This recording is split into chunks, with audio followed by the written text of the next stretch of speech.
Right now, there's an extremely interesting lawsuit going on between Activision and Anthony Fantano of The Needle Drop, the internet's busiest music nerd. And it's a real eyebrow raiser, I'll tell you what. For starters, most of these publications refer to Fantano as a TikTok music critic. That's the most disrespectful shit ever. That's like cheerleaders laughing at you right to your face, pulling your pants down. Like, that's so embarrassing to get labeled that. They're spitting on him. Fantano's been on the internet long before TikTok ever even existed as an idea, so I'd have to give those headlines a light too. But anyway, when reading those headlines, what I expected in this story was Activision being 100% in the wrong and bullying a creator, because they are a company known for shady, awful, garbage, horrible, horrible things, as well as being unbelievably greedy. So I thought this would be a case of that, them strong-arming a creator and wiping their ass with their face. But after reading through the actual lawsuit and going over the case, it's super weird because Activision is still a supervillain, greedy, evil corporation, but the argument they're making in this lawsuit is actually one that helps normal TikTok users. I want to make it clear right away, I am not a fan of Activision. You certainly won't find me pumping my fist for that company. I am no Activision enthusiast. I am, however, an Anthony Fantano fan. So this was a really weird case because I don't see how Anthony Fantano could possibly argue his side. Melon magic can only go so far, and in this case, I don't think it'll be far enough. And if Anthony Fantano did somehow win, it could open the door to large-scale exploitation of a system a lot of normal TikTok users rely on. And I'll explain what I mean in a moment. And I want to be clear right now, Anthony Fantano has not spoke his piece on the subject yet, probably because it's a very touchy legal matter, so it'd be very difficult to speak on it. So I can only really give you the perspective of what's been laid out so far, and maybe that'll be subject to change as it continues, but basically right now, Anthony Fantano had a very popular meme of him go viral called Enough Slices. It's a meme that's been used endlessly on TikTok. It's become a very popular meme. And Activision recently used it in an advertisement they made for Crash Bandicoot on TikTok. And Anthony Fantano allegedly cease and desisted them, to which they complied and took down the video. But then, according to Activision, Anthony Fantano reached back out and said that they're going to be required to pay a substantial amount of money in damages for using his intellectual property, basically, that meme. And they said, no sir, we're not playing ball here. That's not a game of foosball we're interested in engaging in. So they are countersuing Anthony Fantano and looking for a declaratory ruling that states that he will no longer be allowed to try and get money out of users or companies that use his meme clip, because they say that Enough Slices meme was knowingly entered into the commercial sounds library on TikTok. Now, most of you have probably already activated your super sniffer and smelled a little something fishy here, because there is a big difference between a normal TikTok user, fucking Cliff Blast Cleaver, using Anthony Fantano's Enough Slices meme for a goofy little TikTok he made, and a company like Activision using a meme he made to sell a product. They're very different. It wouldn't be unheard of to be okay with a normal person using your meme and not being okay when it's a company using it to sell a product that you don't agree with and you don't like. And that's a fundamental right that you have, that your likeness can't just be manipulated and used to mislead consumers or something into believing that you support a product that you don't. And this is what makes the case really interesting, because in here, what they used was a meme from Anthony Fantano that they are arguing was opted into a program called the Commercial Sound Library, and in the Commercial Sound Library's terms, it very clearly states that when you opt in here, when it is part of this directory, that it is completely fair game for companies, brands, advertising partners, and normal users to use for any and all purposes whatsoever, which does include paid content and advertisements. Now, since the ad was deleted, I'm unsure if they used Anthony Fantano's actual video clip that has his face in it, or if it was just the audio. I'm really not sure.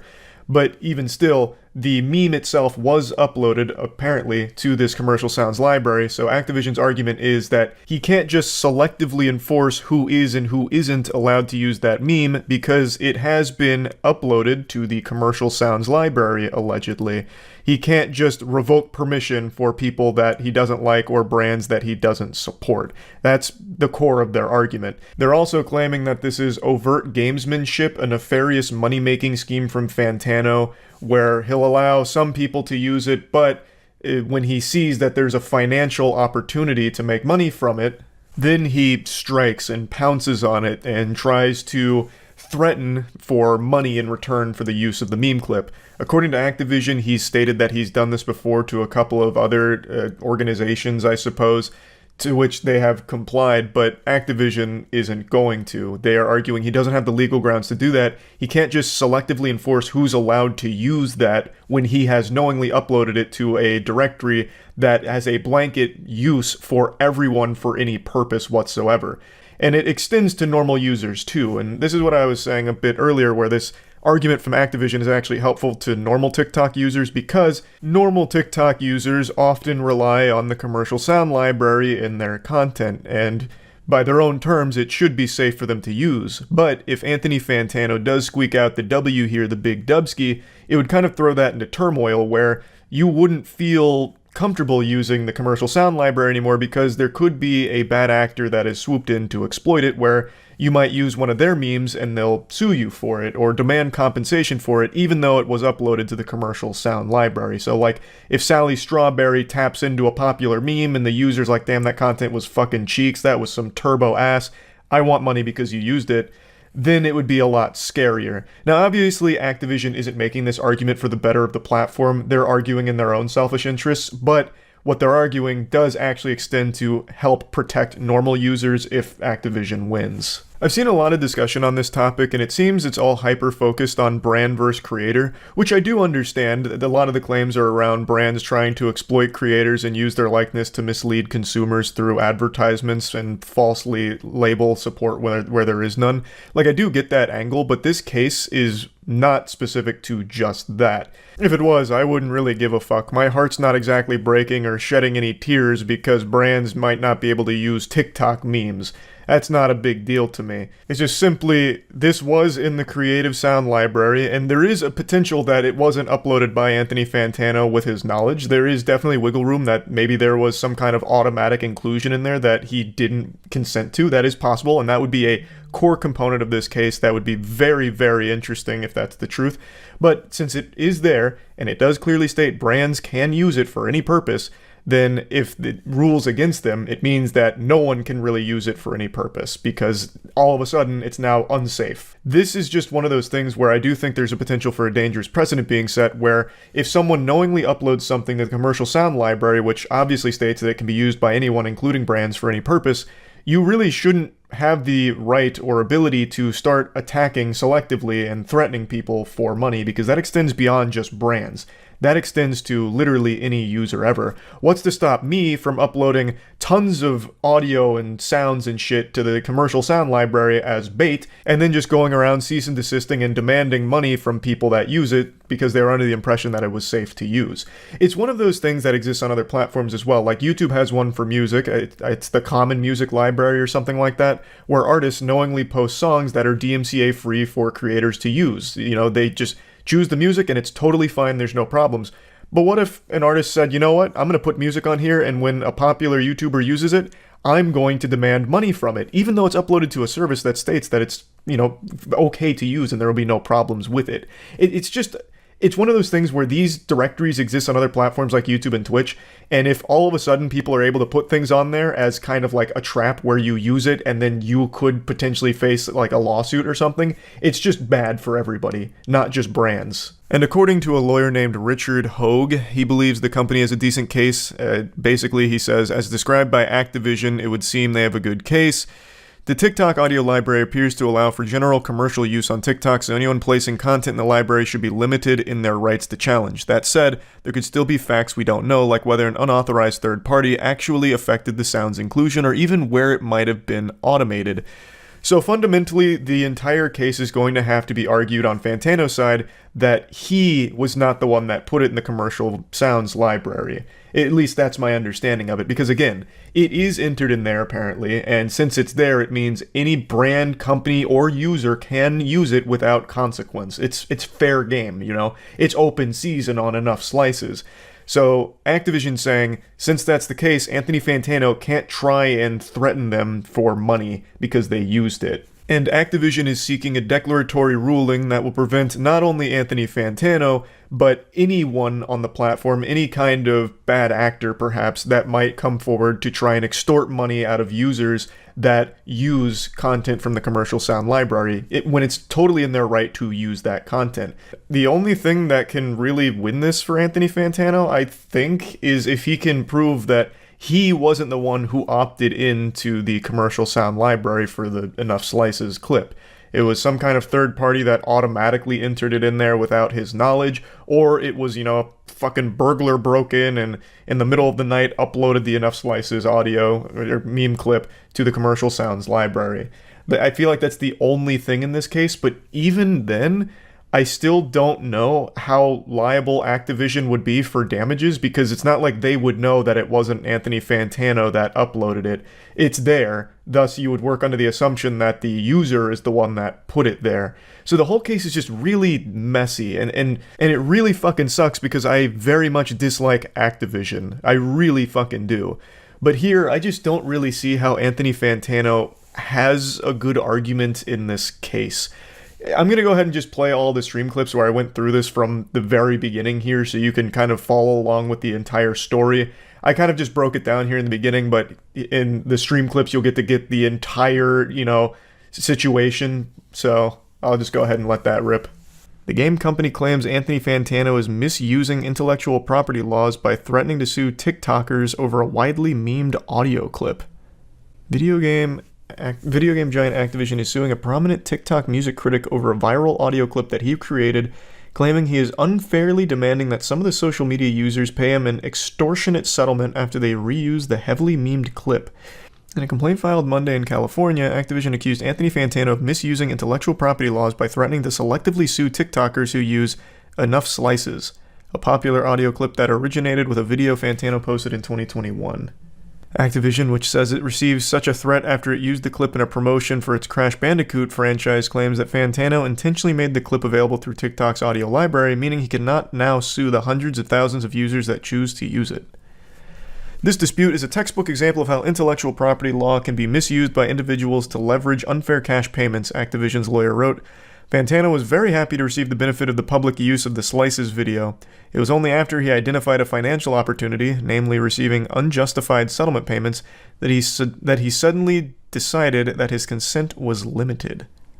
This law does not permit, and the court should not countenance such overt gamesmanship. That is interesting. If you make something available through the TikTok audio library, I'm very unfamiliar with the platform, does that just waive your right to enforce, IP law on it? Probably. Makes sense. It's like a public audio repository. Well, what I want to know, if on TikTok, do things just enter the TikTok's audio library by default, just by posting? Because I know they have that, original sound shit, and it goes to the source, and it's like fucking Bumblefuck Joe over here is the one that created it, but it's not like he did it on his own accord. TikTok auto-generated it. Yeah, at least I think that's how it works, right? You have to make it a sound through a video. Oh, so you do have to, say, I want this in the audio library by making it a sound. That's a very interesting case. So has Fantano done this to other TikTok creators, or is it just Activision? And if it is other creators and not just Activision, I wonder what the legal ground is for using it in an official ad. Because it'd be different if it's just fucking Carl Hamburger using Anthony Fantano's meme in a TikTok versus Activision using it in an official ad. Only way I think Fantano has a case is if someone else uploaded his video audio to the library. True. In its lawsuit, Activision says there's an obvious reason why this clip was used so widely. Fantano deliberately and knowingly added the audio to TikTok's library, making it easily available for millions of other users to incorporate into their own videos. They say he even opted into the commercial sounds library, which means he agreed his clip could be legally used in promotional videos and brands. That sounds like a dagger if that's true. That sounds like it's open and shut if that's the case, if that's real. If he opted into the commercial sounds, that seems like he waived all rights on that. I don't know how he'd win this case. The company says it was surprised when it received a legal threat from Fantano after it used enough slices in a TikTok video depicting the creation of custom Crash Bandicoot sneakers. He allegedly told the gaming giant the use of his clip not only used his name and likeness rights without permission, but also violated federal trademark laws by suggesting he had endorsed the company's games, which is a real thing. You can't do that. But if it was made readily available on the commercial sounds library, I don't know how you're supposed to argue that you didn't give your permission. That's what this is for, I imagine. This is what it's for on every other platform. Maybe it's different on TikTok. Activision says it agreed to pull the clip down, but Fantano demanded the company either immediately pay him substantial monetary damages or be prepared to defend a lawsuit. The exact amount of money demanded was not included in the lawsuit, but Activision says Fantano asked for a six-figure sum and said that other companies had paid a similar sum in order to avoid the expense of litigation. What the fuck? On his Dr. Evil grind, $1 billion. Hey, I'm always rooting for the little guy here. I don't know how you're supposed to somehow argue that what they did is illegal and violated federal trademark laws if it was knowingly agreed upon to enter the commercial sounds library. That seems like it's an uphill battle, but I mean, that maybe there's more to it. This is right now just Activision's lawyer. With Fantano's approval and encouragement, hundreds of thousands of TikTok users have incorporated Slice's audio into their videos over the past 2 years. But now, Fantano has embarked on a scheme whereby he selectively threatens to sue certain users of the Slice's audio unless they pay him extortionate amounts of money for their alleged use. The commercial music library from the TikTok's ad manager. Let's see. In order to get it there, it's called commercial sounds. Even in the own post, commercial sounds.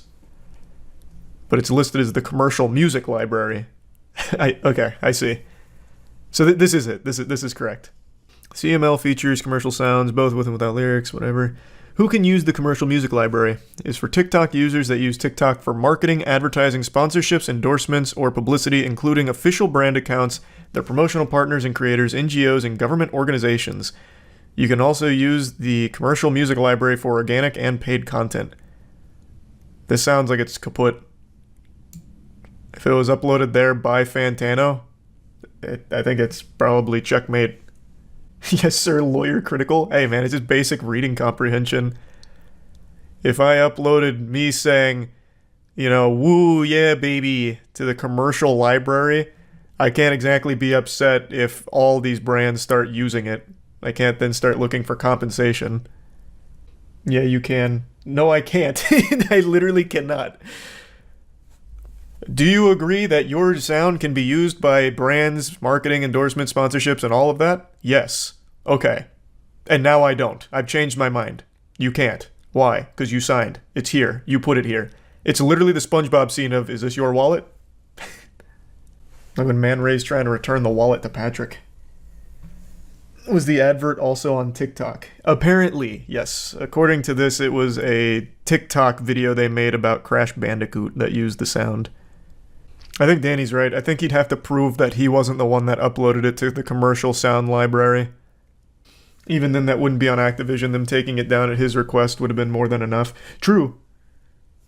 That would be true. They would have no idea that it wasn't him, but instead his evil twin that uploaded it. I mean, you're not wrong. And they did take it down. They just said, oh, okay, we'll take it down. And now they have to defend themselves against a lawsuit, or they have to defend themselves against legal threats, and are now issuing a lawsuit as a counter. Are you talking about this last sentence? Activision is seeking a so-called declaratory ruling that Fantano cannot sue TikTok users over the clip. They're saying that Fantano can't go after anyone that uses the clip because they're well within their rights to, since he waived the rights by putting it on that commercial library. I'm confused. This trial about Okay. Here's a little advice to all of these publications writing articles about this. Change the title. This title has confused everybody. Actually, reading through the case is very different. In a nutshell, Anthony Fantano had a very popular clip, meme clip, which was entered into the commercial music library, commercial sound library, whatever, on TikTok. It became usable, so a lot of people used it on TikTok, including Activision.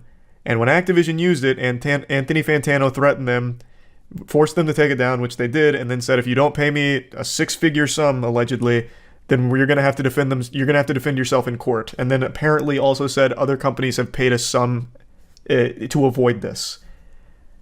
So now Activision is suing, saying, no, you can't do that. You uploaded this to the commercial sound library, meaning anyone can use this, including companies. And Activision's right. It's literally in the exact terms on TikTok that the commercial music library is usable by any brand, any user, anything for any purpose. You consent to that being used anywhere when it is uploaded there. I don't know how he would win this one. But I'm no Activision fan, so if he squeaks out a dub from this, that'd be fucking crazy. That would be wild. I have no idea how he'd do it. I don't even think Saul Goodman could pull this one off, but if he somehow did, that would be unreal. That is a good point, actually. Okay, you made a good point, Otaku. Cool name as well, I guess. It'd fuck everyone else by letting him win and set a precedent that you could pull your agreement after making it. That would be actually pretty dangerous. If Fantano does win, he sets the precedent that even if you upload your sounds to the commercial sounds library, meaning you waive the right and anyone can use it for any reason without compensation, if he does win, that means anything uploaded there is fair game for a lawsuit if you use it. That's a very good point. That's very true. That would be bad. Nintendo and lawsuits go together like cereal and milk. They are no stranger to dishing out lawsuits. They would sue an 8-year-old if they found out that their grandmother made them a Mario nightlight. They've been this way for years, so it's no surprise that they're suing Palworld. I'm actually surprised it took them this long. For a while, I thought it maybe wasn't going to happen because Palworld, when it came out, everyone compared it to Pokemon. I called it Pokemon with guns, everyone called it Pokemon with guns, and it was one of the biggest games to launch of the year. Well, one of the biggest games to launch in general on Steam. So it's not like a game that flew under the radar. Nintendo would have been alerted to it. Well, that is assuming they use the internet, which is a far-fetched notion. They only just recently learned what email was like 5 years ago, so who really knows? They're probably still working off dial-up over there because that company is so fucking archaic and out of touch. But there is a very slim chance that they weren't aware of Palworld, and they vaguely talked about it. They did make some posts back when Palworld was popping off that they will do anything they can to protect their copyright. And they also announced that they were going to be investigating, but a lot of time passed, tumbleweeds started to blow through, there was cobwebs on the story, nothing came from it, so I started to assume that maybe they didn't find anything that they had any real legal ground to pursue Palworld over. But it turns out that was wrong. Instead, they spent all this time charging their alt. So now Nintendo and the Pokemon Company have jointly filed against the company behind Palworld, Pocket Pair. Also, I'll just go ahead and say what everyone's thinking. Pocket Pair, I mean, that's kind of on the nose. Like, there are things here like that seem extremely close to Pokemon. But anyway, we'll talk about the actual patent infringement lawsuit in a moment. I want to talk about Palworld itself. I and many others really liked Palworld because for the first time in at least a decade, it felt fresh.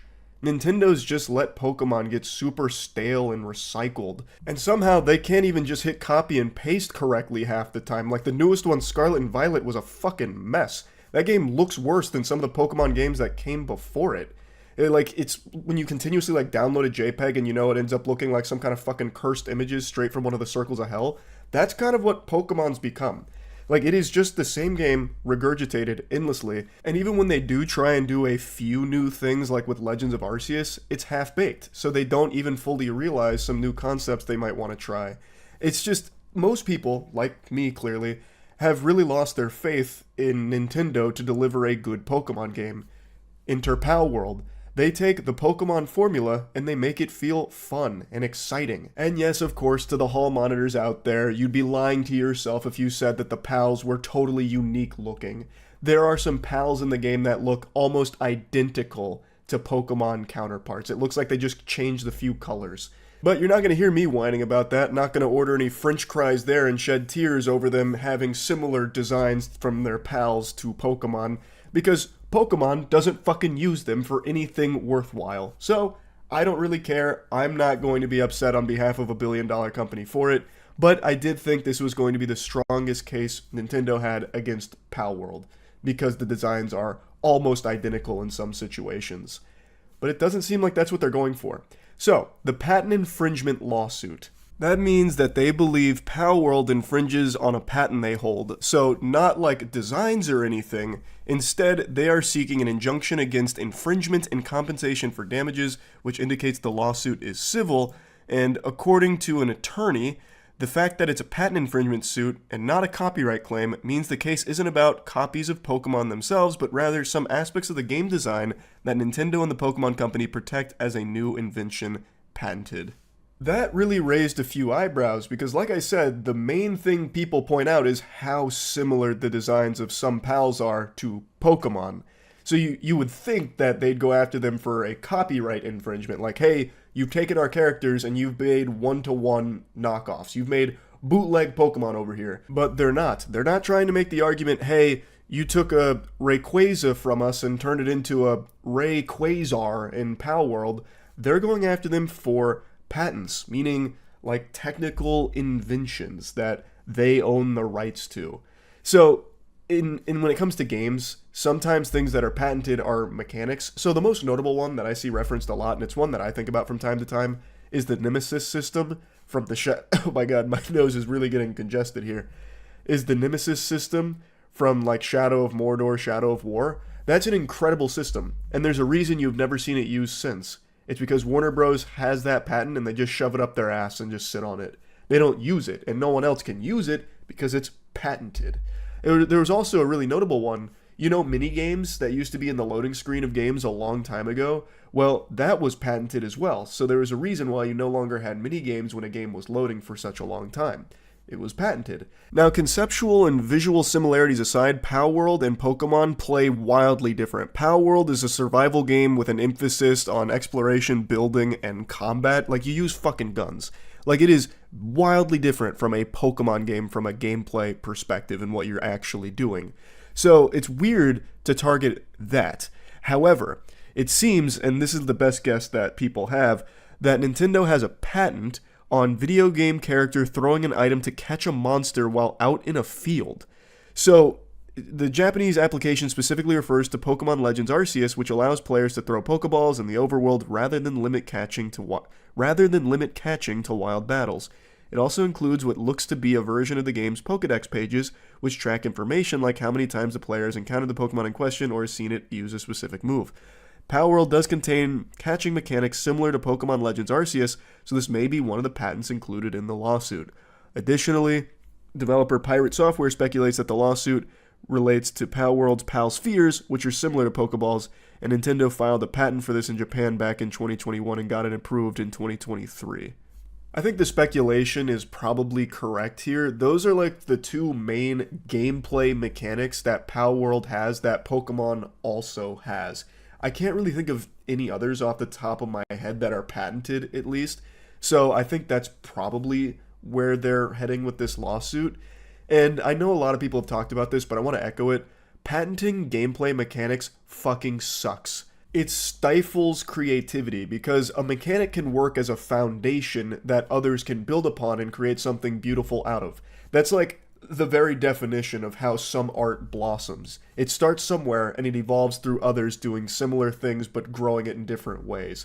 So if you patent something and forbid anyone else from touching it, it really sucks for every person that's not the company with the patent. I'm going to use the Nemesis example again. The Nemesis system could have been a staple in gaming, but instead it is now only in 2 games. Granted, both games are bangers, but if we could have seen that explored in other titles, that could have been one of the best new mechanics of the modern age. I love the Nemesis system. That had so much potential, and now it just festers. It sucks. Nobody wins there, except for Warner Bros., I guess, because they have a gold mine that they refuse to tap into. So, when it comes to gameplay mechanics being patented, I'm not extremely happy about that, but that's the legal ground that they're going to stand on and attack Palworld for, and I guess we'll see how it plays out. Palworld has responded, To sum up their statement, they're saying that they're going to be going through all the legal proceedings and investigations, and they don't know what specific patents they're accused of infringing upon because they have not been notified. They then go on to explain that they're a smaller indie game company based in Tokyo, and they just want to create fun games that bring people joy. They then say it's unfortunate we'll be forced to allocate significant time to matters unrelated to game development due to the lawsuit. However, we will do our utmost for our fans and ensure that indie game developers are not hindered or discouraged from pursuing their creative ideas. So it doesn't sound like they know exactly what they're being targeted for with the patent infringements yet. I'm assuming that'll come later down the legal proceedings since this is still very early into it. And I guess we'll see how it plays out. I imagine Nintendo probably wouldn't, well, Nintendo and the Pokemon Company probably wouldn't pick this legal battle if they weren't confident they could win. These are billion-dollar companies going after Palworld now.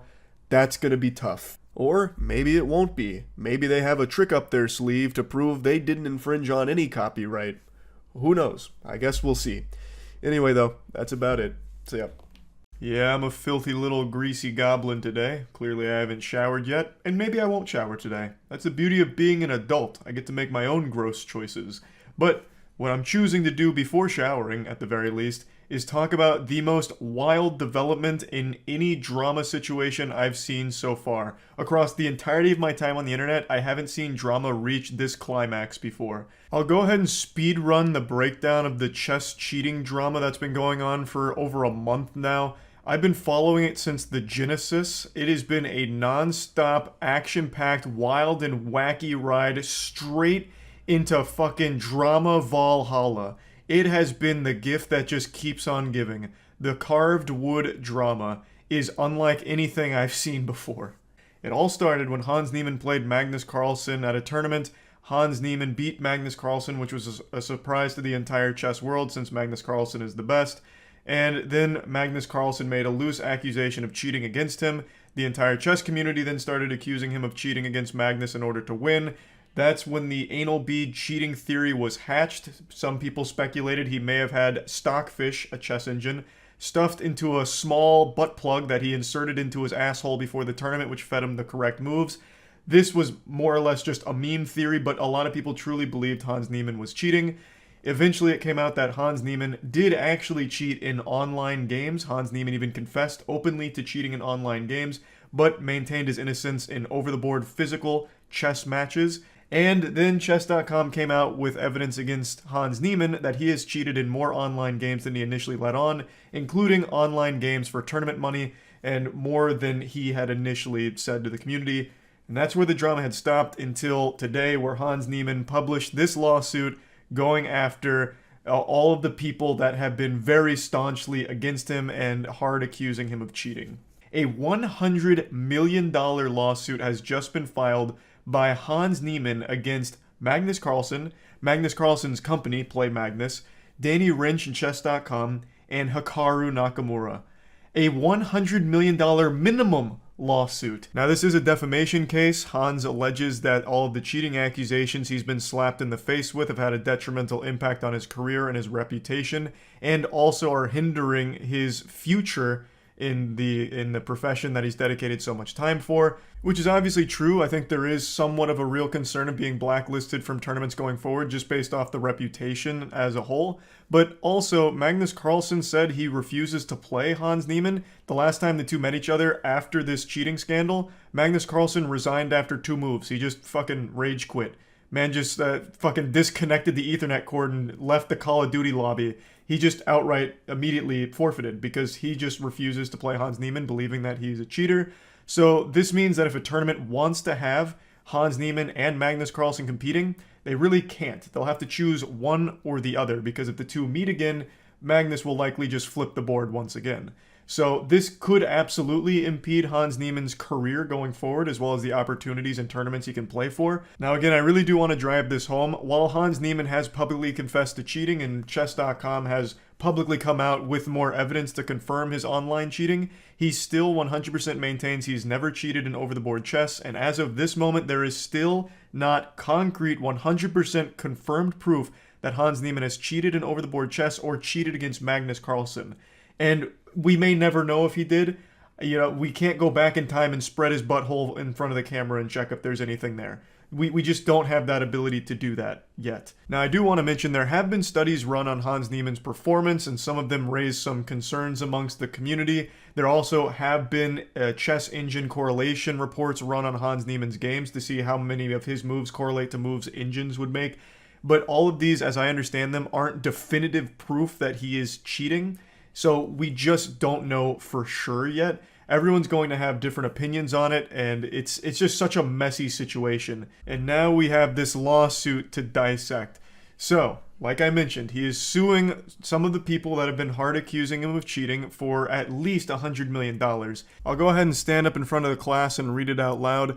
Accordingly, Niemann is entitled to a money judgment against defendants in an amount to be determined at trial, but not less than $100 million, including compensatory, consequential, and punitive damages. So this is where the at least 100 million comes from. It looks like, he's not going to settle for anything shy of 100 million. He won't even get out of bed for anything below 9 figures here, which seems like a lot right away. I bet you could add every single chess player's winnings for the last 100 years together, and it wouldn't even come close to 100 mil.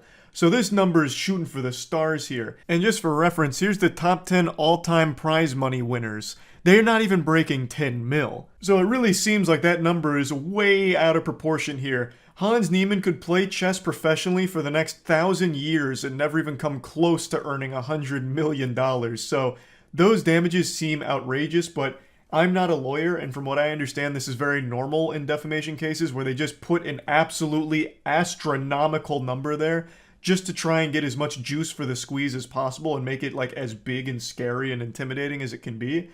I don't think they're actually hoping to get that much. Wherefore, Niemann hereby requests that the court grant the following relief. On the first cause of action, money judgment in favor of Niemann against defendants, the specific amount of which to be determined at trial, but not less than 100 million plus pre-judgment interest.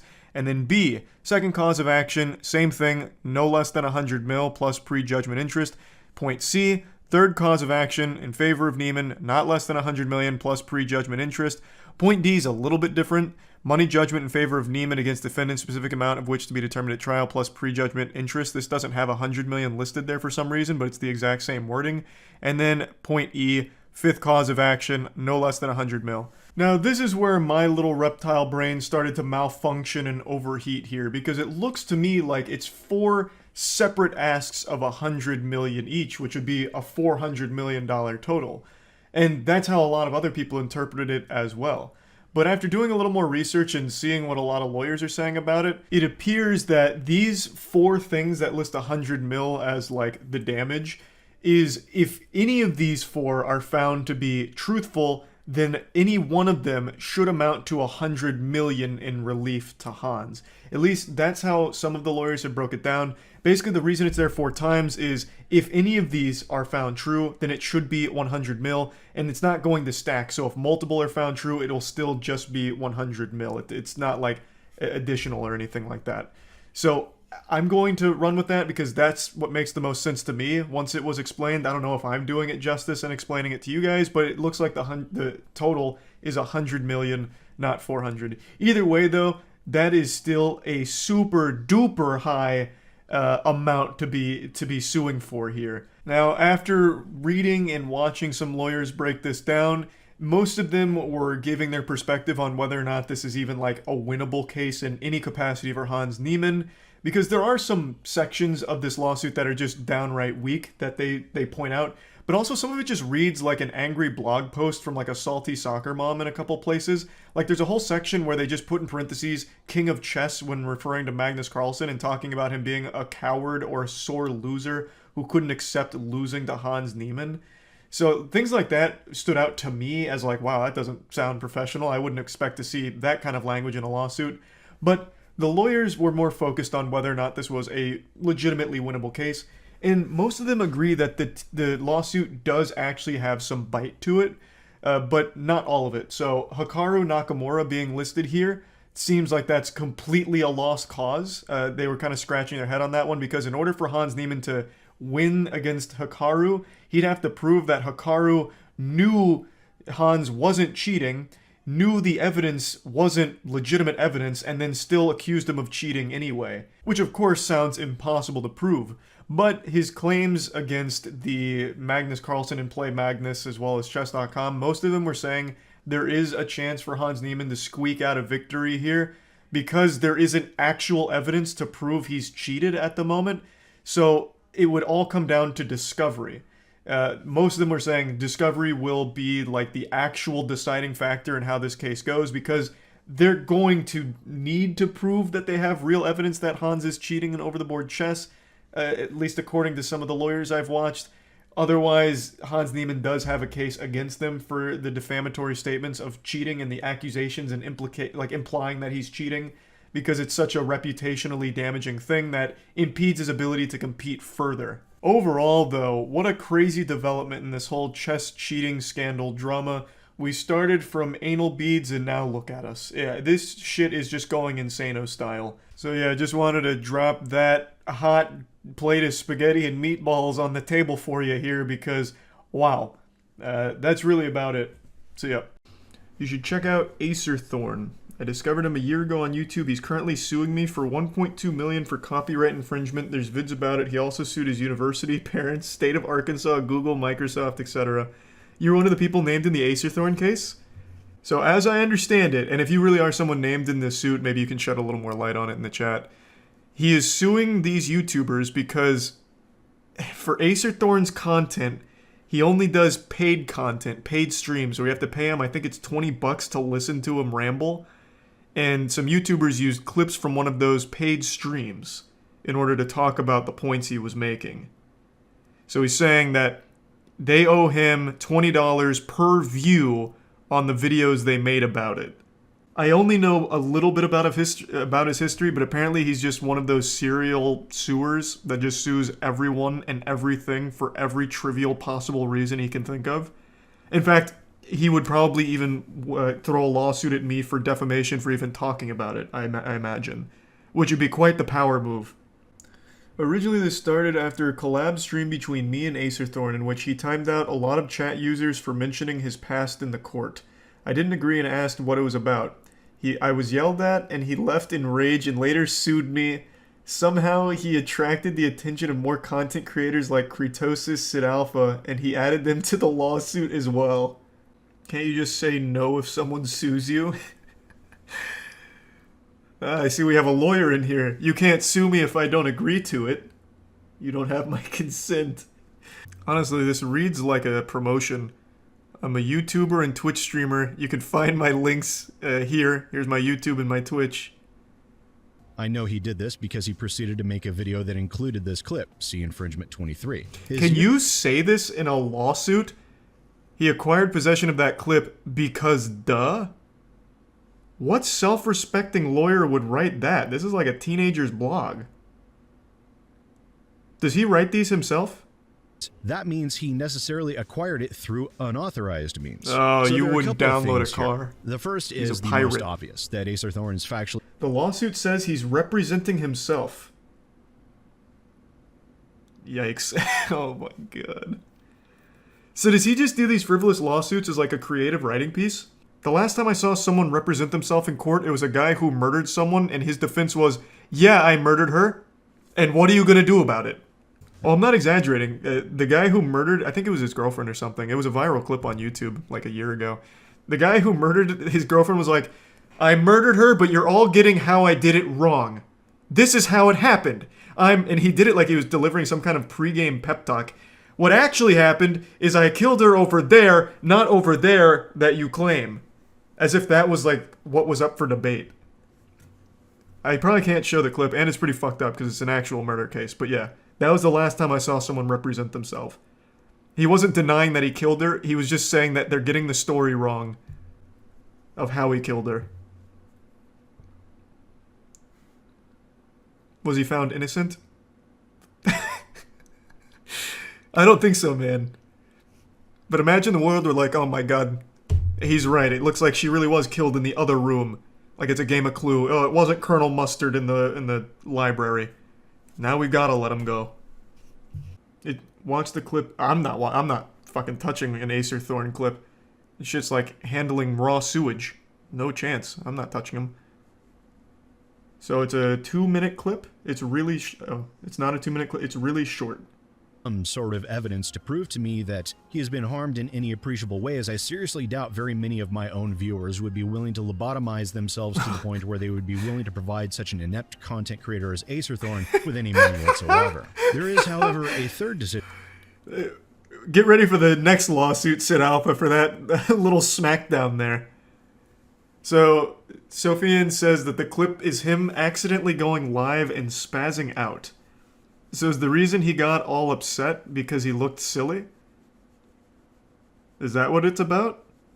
Yeah, that's the reason. Oh.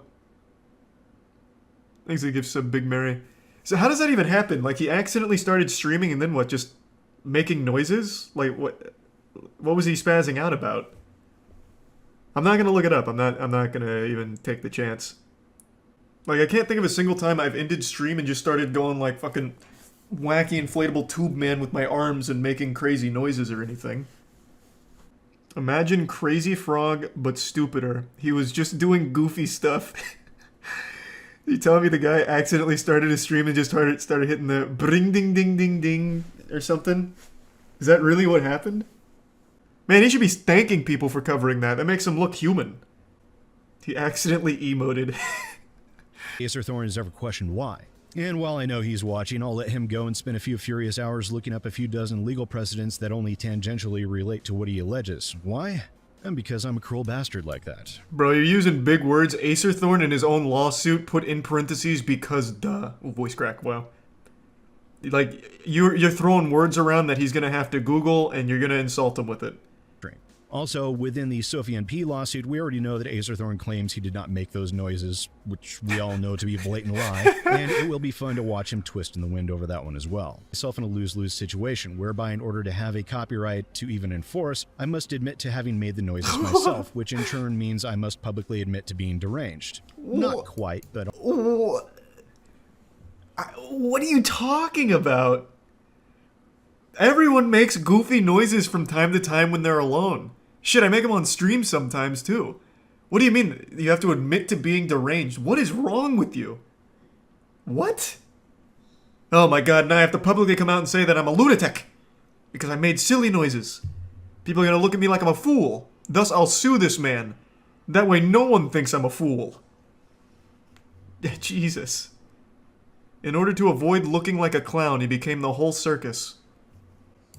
All right. It is actually the other way around. Because I have the registration for the copyright, that means I hold the presumption of copyright validity. To overcome this presumption, the defendants would have to insist that I did not make these noises, and once they do that, they've just admitted to defaming me when they called me deranged. No, that's really not how that works. So instead, it is actually the defendants, not myself, who have placed themselves in a lose-lose situation by embracing this legal theory for invalidating my copyright. Can you put exclamation points in your lawsuit? This honestly reads like a blog post. Ah, but in fact I was 2 steps ahead of them, like an anime villain. They were wrong. They're in the lose-lose situation. Huzzah! It's a court document twitlonger. Pretty much, this is what it sounds like. Computers and phones for impounding so that they can have any of his content removed from What? them, and to also remove any of his What? content from any website. He then requests maximum damages Holy of shit. $150,000 for the 23 alleged cases of infringement, for a total of $3,450,000. Oh my god! Holy shit, this guy's going for the moon! Whoo-wee! I don't think it's gonna make it very far for what it's worth. I'm no expert, I didn't pass the bar or anything, but... I mean, the way he wrote that lawsuit seems like any self-respecting court is never gonna actually take it seriously. Stand back. I'm about to name drop an ancient evil that I haven't talked about in a couple of years now. Poopsie Slime Surprise Unicorns.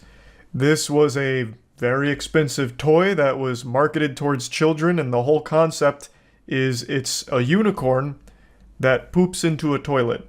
There's 2 models, one that just sings about defecating, and then one where kids can become their own little Walter White, and instead of making meth, they're making feces, and it'll poop it out into a toilet. I made a video on it almost 3 years ago now. It's actually where that woo yeah baby meme comes from. It was from the Poopsie Slime surprise video. And I made quite a bit of content around it because I was so blown away by the concept. It's just a toy that shits. That's it. And yet it's extremely popular with kids. I understand I'm getting older now, and aging is cringe, but there's no way I'm that out of touch. What the fuck is the joy of watching a plastic unicorn take a shit? I still don't fully understand it. And it's not just Poopsie. It spawned an entire wave of shitters. So there's a flamingo that shits called Gotta Go Flamingo. There's also a couple other animals that do it as well. And it's all just about a dilated butthole fucking dumping slime into a toilet and calling it shit. It's wild. But anyway, the reason I'm talking about Poopsie today is because they're actually getting sued by the Black Eyed Peas because Poopsie Slime Surprise made a parody of their song My Humps. It's called My Poops. I'm not going to play any of it for you now because it could now be a bit of a legal issue if I was. But the song goes, my poops, my poops, my poops. What you gonna do with all that poop? Whoop, whoop. I'm gonna get loopy off my poopy. And it continues, and it's very clearly supposed to be a play off My Humps. Apparently they didn't have permission for it and are being sued by the Black Eyed Peas now, which is just a wacky lawsuit because it has to talk about Poopsie and shitting unicorns and comparing it to the Black Eyed Peas music. This is going to be a lawsuit to keep an eye on. This might be a industry-defining moment. This is a big one, no doubt. I went over it on stream, reading about it. I was actually surprised to learn that apparently a parody like My Poops is often protected by fair use regulation. I was under the impression that when you're borrowing other melodies and music from existing tracks, you had to pay for the licensing rights to use it. Like the same way you do if you're using samples from other songs in your music, you have to pay for the sample. I thought it worked like that for a parody song as well. But I guess there's actually a bit of gray area there and some wiggle room, so there is a chance Poopsie Slime Surprise walks out with a W from this lawsuit. But then again, they could absolutely get flushed down the toilet. But hey, like I said, I'm not entirely sure. It's an interesting and goofy lawsuit nonetheless. There is a chance Poopsie Slime Surprise emerges from the sewer victorious. But anyway, I'll go over some of the stream moments here while I was reading about it and expanding on it. Did you hear about the South Park lawsuit? No, but you did just remind me one I haven't talked about yet. The Black Eyed Peas are suing Poopsie Slime Surprise. I totally forgot to talk about that. You remember that pooping unicorn? The shit that gave me an involuntary vasectomy when I was getting out of the packaging? They're getting sued because of their track. So Black Eyed Peas, My Humps ripped off by pooping unicorn toy lawsuit claims, which it was. I don't know if I can even play the song, considering this is now a legal issue, but the song goes, my poops, my poops, my poops, gonna get loopy off my poopy. It's very much a ripoff of My Humps, and I guess they didn't have permission to do that, which is interesting. Doesn't fall in the parody. Well, you still need permission to do a parody. If you're using the exact same, like, everything, you still need permission. That's why Weird Al never made a Prince song, because Prince would never give him permission. Oh, I forgot how expensive the Poopsie Slime Surprise is. $100 to $300 on Amazon. And one of them doesn't even shit itself. The one that slammed into my nutsack, that one actually doesn't shit itself, whatever. And it's still super expensive. That one just sings and dances. If you want the one that actually cooks up and, like, brews feces, it's a big science project. Matt and I made, like, 3 videos with the Poopsie Slime Surprise a few years back. I know this toy inside and out. I performed, like, colonoscopies on this thing. So yeah, I know all about the entire animals shitting themselves genre of children's toys. This is the clip, this is the video where the whoa yeah baby clip comes from. This one, yeah. This has been in circulation for a long time. I'm surprised they've waited like 2 or 3 years to sue them. Maybe they were trying to make sure that it got maximum money, so they were letting it ride for a long time so that way they could like sue for more. because they could claim more damages and they can turn to like the profit the Poopsie makes, because it's apparently a very popular toy, which I would have never guessed. That would have been a galaxy brain scheme, and it's probably exactly what the reasoning was. People pay for unicorn shit when I can send you shit for free. Why would you do that, though? That just costs you money to send the shit. This is kind of a weird paragraph. BMG's lawyer alleges that My Poops infringes on Black Eyed Peas' surprise 2005 hit single My Humps, 75% of whose publishing rights belong to BMG thanks to a corporate acquisition. What's the point in mentioning that it was a surprise hit? It feels so weird. And then, I guess the corporate acquisition is pertinent to the case, but still. Interesting to just mention that it's a surprise hit single. It was the Black Eyed Peas. They didn't make anything that flopped during that era. So, going into this, I felt like the Black Eyed Peas had a pretty strong case, but listening to them argue it is kind of silly. It uses a similar delivery and vocal inflections as used by Fergie on the original sound recording. I just couldn't disagree more. I'd love to pull up the song real quick, but I don't want to get slapped by this somehow. It's very clearly like a Alvin and the Chipmunks style vocal. Fergie doesn't sound like that. That's just like an insult to Fergie to compare her to the shitting unicorn vocalist. It's pretty dumb. But, I mean, overall, yeah, they did rip the song, and I guess it was without permission. Oh, interesting. MGA Entertainment first released the toy in time for Christmas 2018. The suit alleges that when BMG became aware of the infringement, it sent a cease and desist letter, which they ignored. What a fucking Chad. Yeah, we make a unicorn that shits into a toilet for kids. What of it? We're gonna play hardball. Fuck your cease and desist. Oh, interesting. The company could argue that My Poops is a parody of My Humps and thus protected as fair use. In Campbell vs. Acuff Rose Music in 1994, Supreme Court held that the parody can be a form of comment or criticism on the original work, which is protected. I thought you couldn't do that for music, though. Am I misremembering? Because for Weird Al...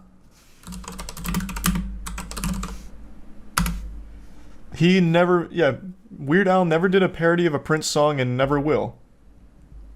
Because Prince didn't want him to. Now, was that just out of respect? Because I thought it was a legal thing. Okay. I was misunderstanding then. All of this over a defecating unicorn. There are a handful of YouTubers that are currently being sued for $1 billion in a class action lawsuit right now due to them promoting FTX. I don't need to read you the bedtime story of the FTX collapse and disaster. In a very quick and dirty nutshell, it was a very, very large cryptocurrency exchange. You may have even seen the commercial with Larry David where it was, "Don't be like Larry. Crypto's coming and you don't want to miss it, so hop on board, choo-choo, this shit's going right to the moon." That kind of thing. It was this big hype train that seemed to have no end until it ended. The whole thing went tits up, completely collapsed, and was worth less than the gum stuck under your school desk.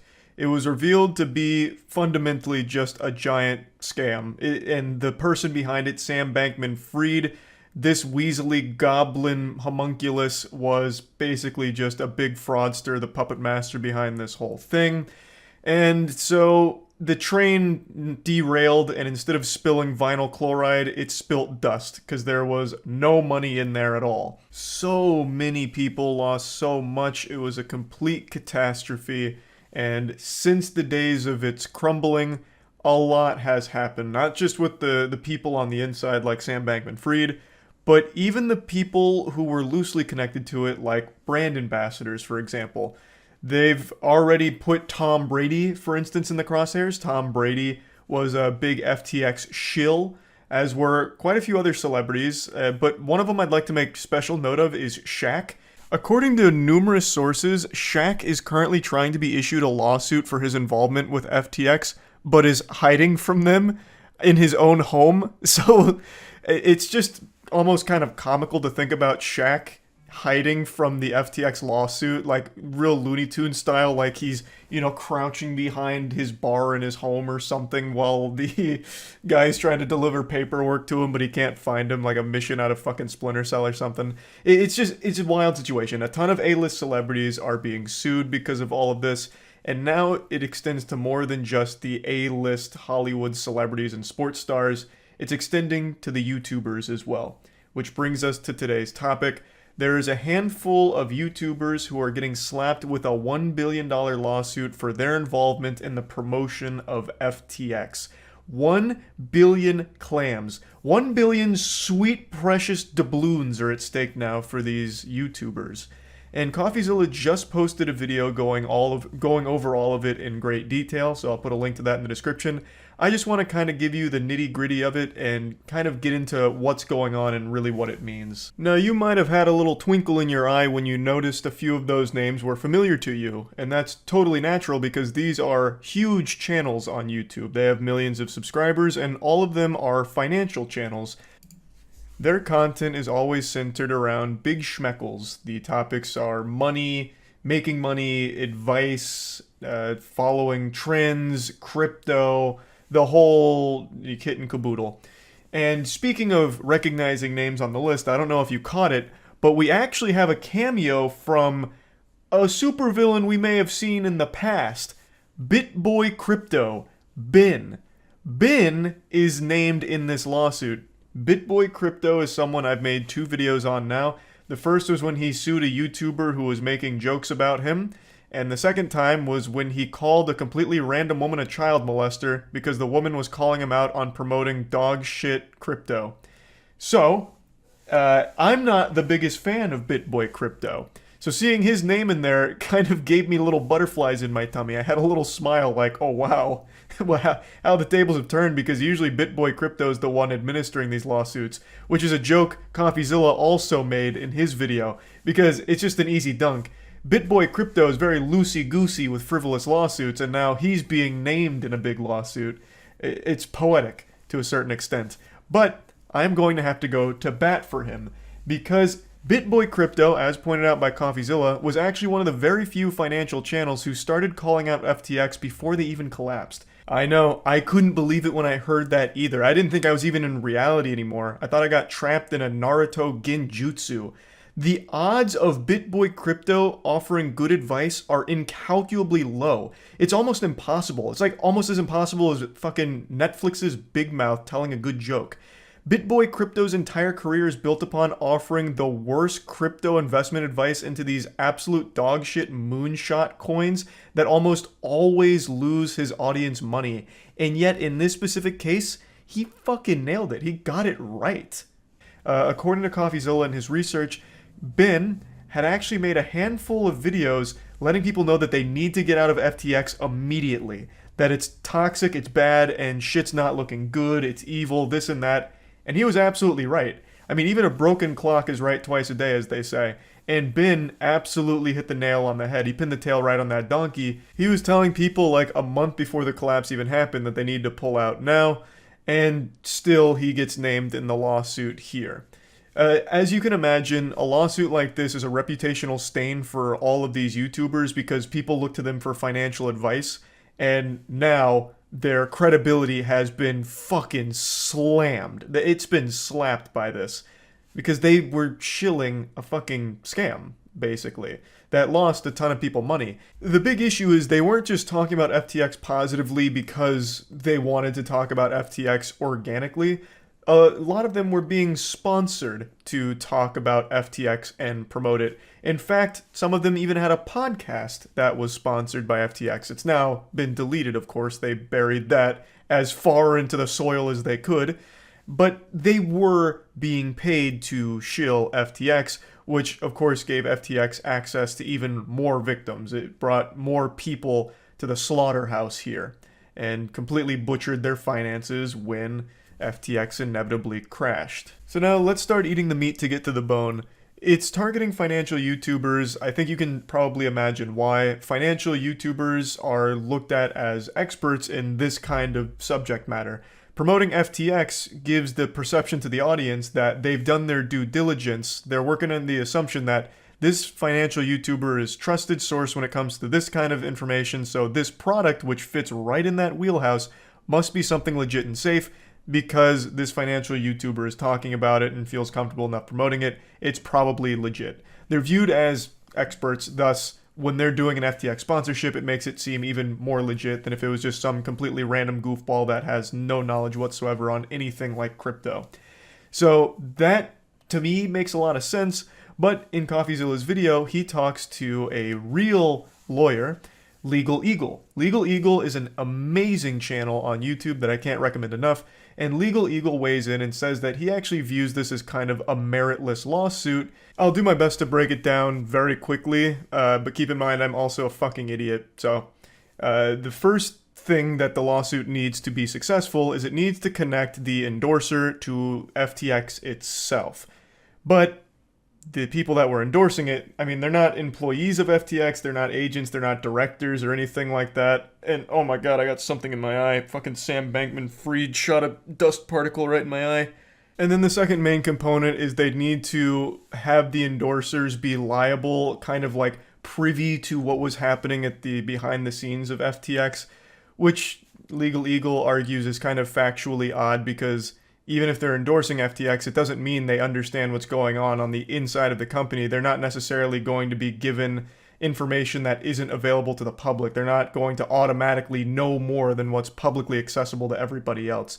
So he fundamentally says that it's not the strongest case, and he doesn't think it's going to go anywhere, but it's going to be expensive for the YouTubers named in the suit to fight it. But regardless of whether or not the lawsuit itself is successful, the community of these channels is not super happy about this whole situation because a lot of them fell hook, line, and sinker into FTX because of their recommendations.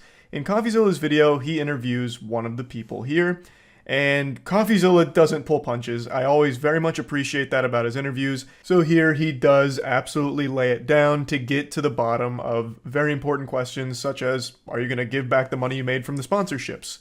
And all of those things. And all of it's answered in CoffeeZilla's video.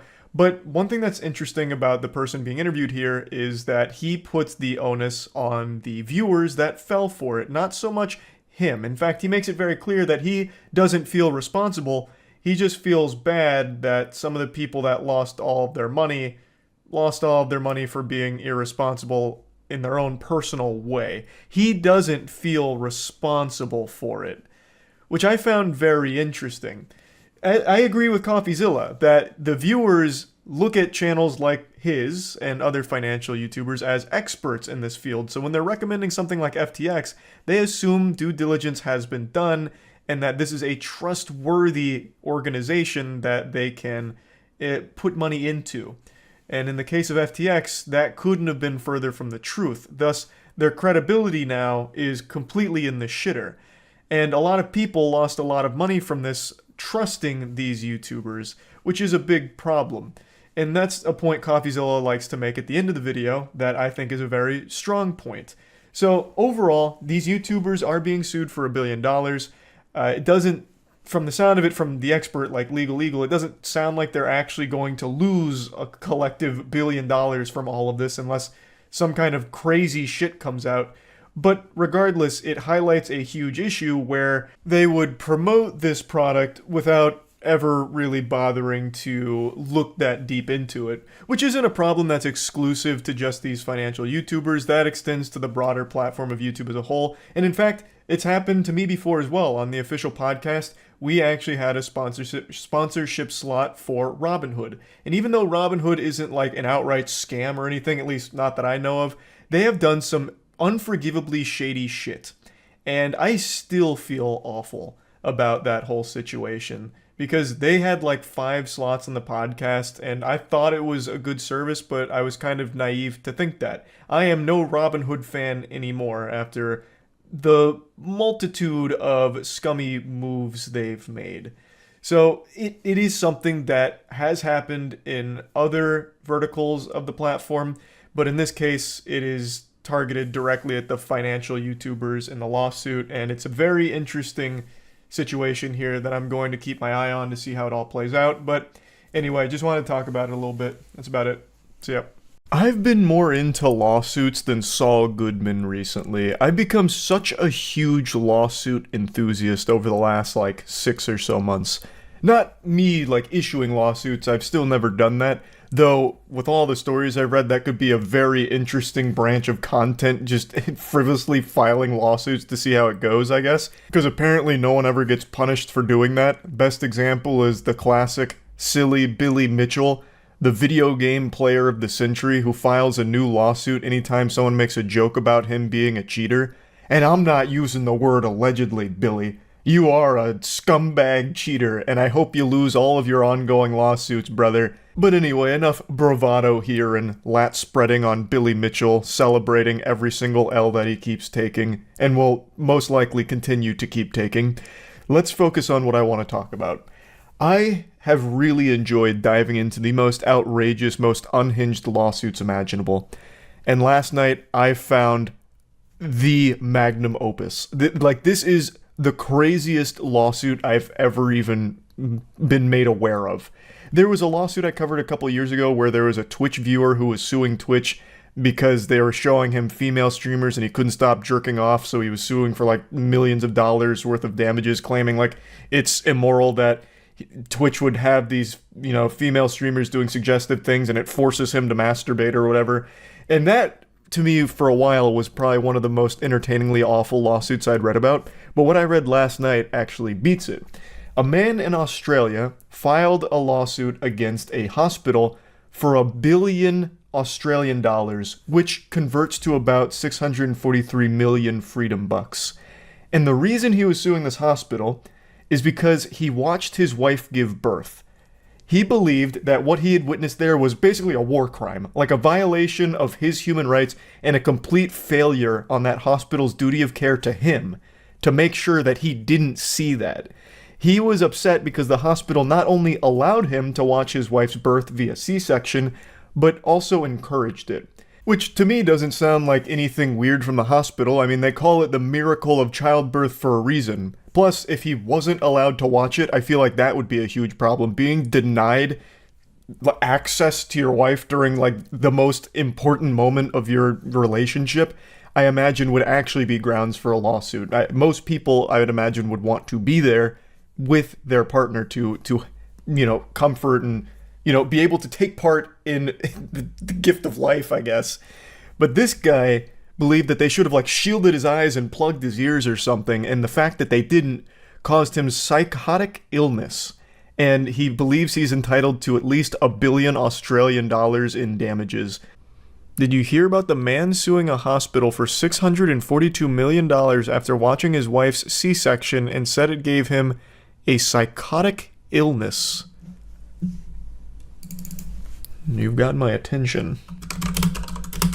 You undersold this. He's actually suing the hospital for $643 million. Man tries to sue a hospital for $643 million after he was encouraged to watch his wife's C-section. A man in Australia accused a hospital in Melbourne of causing him to develop a psychotic illness after he watched his wife undergo a cesarean section. Interesting. 643 million clams. Anil Coppola tried to sue the Royal Women's Hospital for letting him watch his wife's birth via C-section in 2018. He unsuccessfully sought 1 billion Australian dollars, which is 643 million. A judgment on the lawsuit filed in the Supreme Court of Victoria in Melbourne last week shows. How could this have not worked? What went wrong? Mr. Coppola's wife that day had a healthy baby delivered by cesarean section. Mr. Coppola alleges that he was encouraged or permitted to observe the delivery, that in the course of doing so he saw his wife's internal organs and blood, and that the experience caused the onset of a psychotic illness. He says the hospital breached the duty of care it owed to him and is liable to pay him damages. The hospital admits that it owed to him a duty of care, but denied that it breached it and does not accept that he suffered any injury. In his amended statement of the claim on October 22nd, Mr. Coppola, who is self-represented, that sounds about right. That tracks. Assessed his damages for psychological injury at $1 billion. Isn't this so cringe? The human body is so cringe that C-sections are pretty common because we're not developed enough, we haven't evolved enough to make birthing efficient. So oftentimes they have to deliver the baby through the stomach. Evolution just is... It's got to catch up. We've got to redefine the meta. Birthing should be like the most efficient thing humans are good at. It's like the whole purpose of being an organism. To reproduce. I was just talking to my mom about that. That is an interesting conversation to have with your mom, but yeah, it is a fascinating anomaly why we haven't evolved to be better at it. According to the Center for Disease Control and Prevention, 32.1% of all baby deliveries in the U.S. in 2021 were cesarean section. Wow. Coppola filed the lawsuit several years after the operation, saying it caused the onset of a psychotic illness that led to a breakdown of his marriage. Yeah, that was the reason. The reason me and my wife broke up is because I had to watch her get a C-section and I've never been the same. I couldn't look at her the same way. She grossed me out. It was so fucking yucky. I hated her for it. And I hated the hospital for making me see her like that. I've seen her inside and out. Yeah, stared into the abyss. Coppola chose to represent himself in court where Justice James Gorton dismissed the suit and deemed the claim an abuse of process. I would agree with that.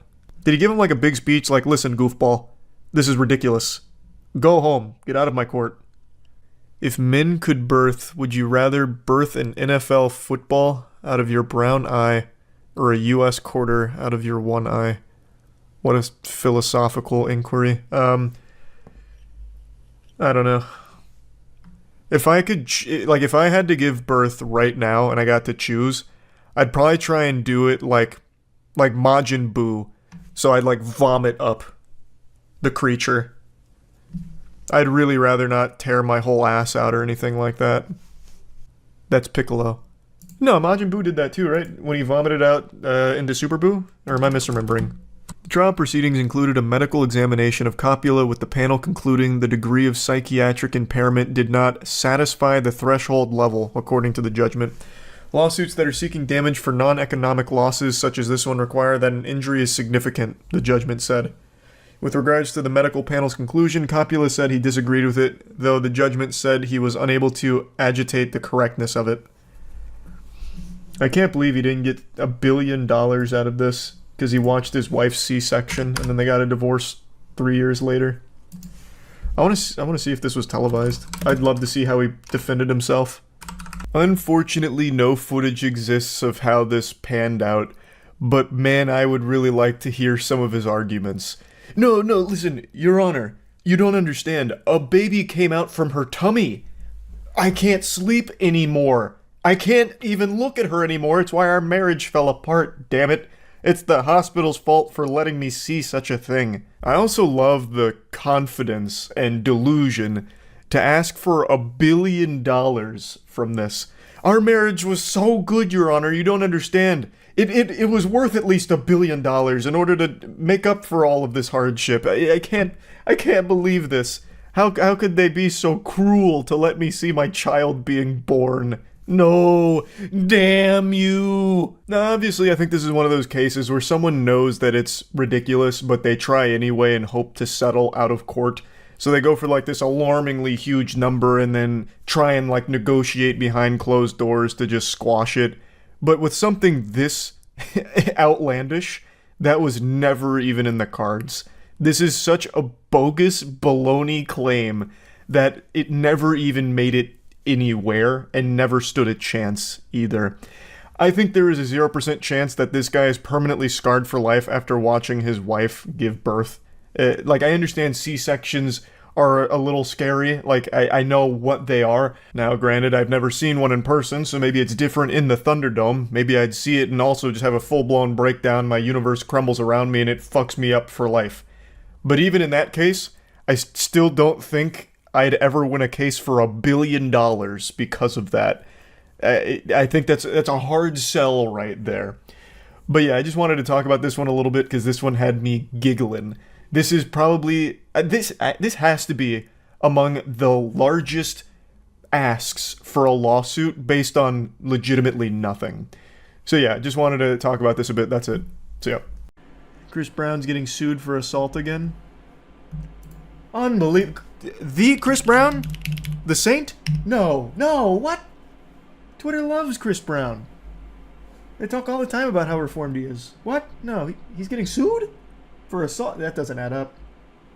Deep state. That's deep state. That's deep state if I've ever heard it. Oh, goodness gracious. He's being sued for $50 million after an alleged assault of 4 concert goers. He got 4 of them? What do you do? Hit him with a Rob side B? How do you take out 4 people at once? I just don't believe...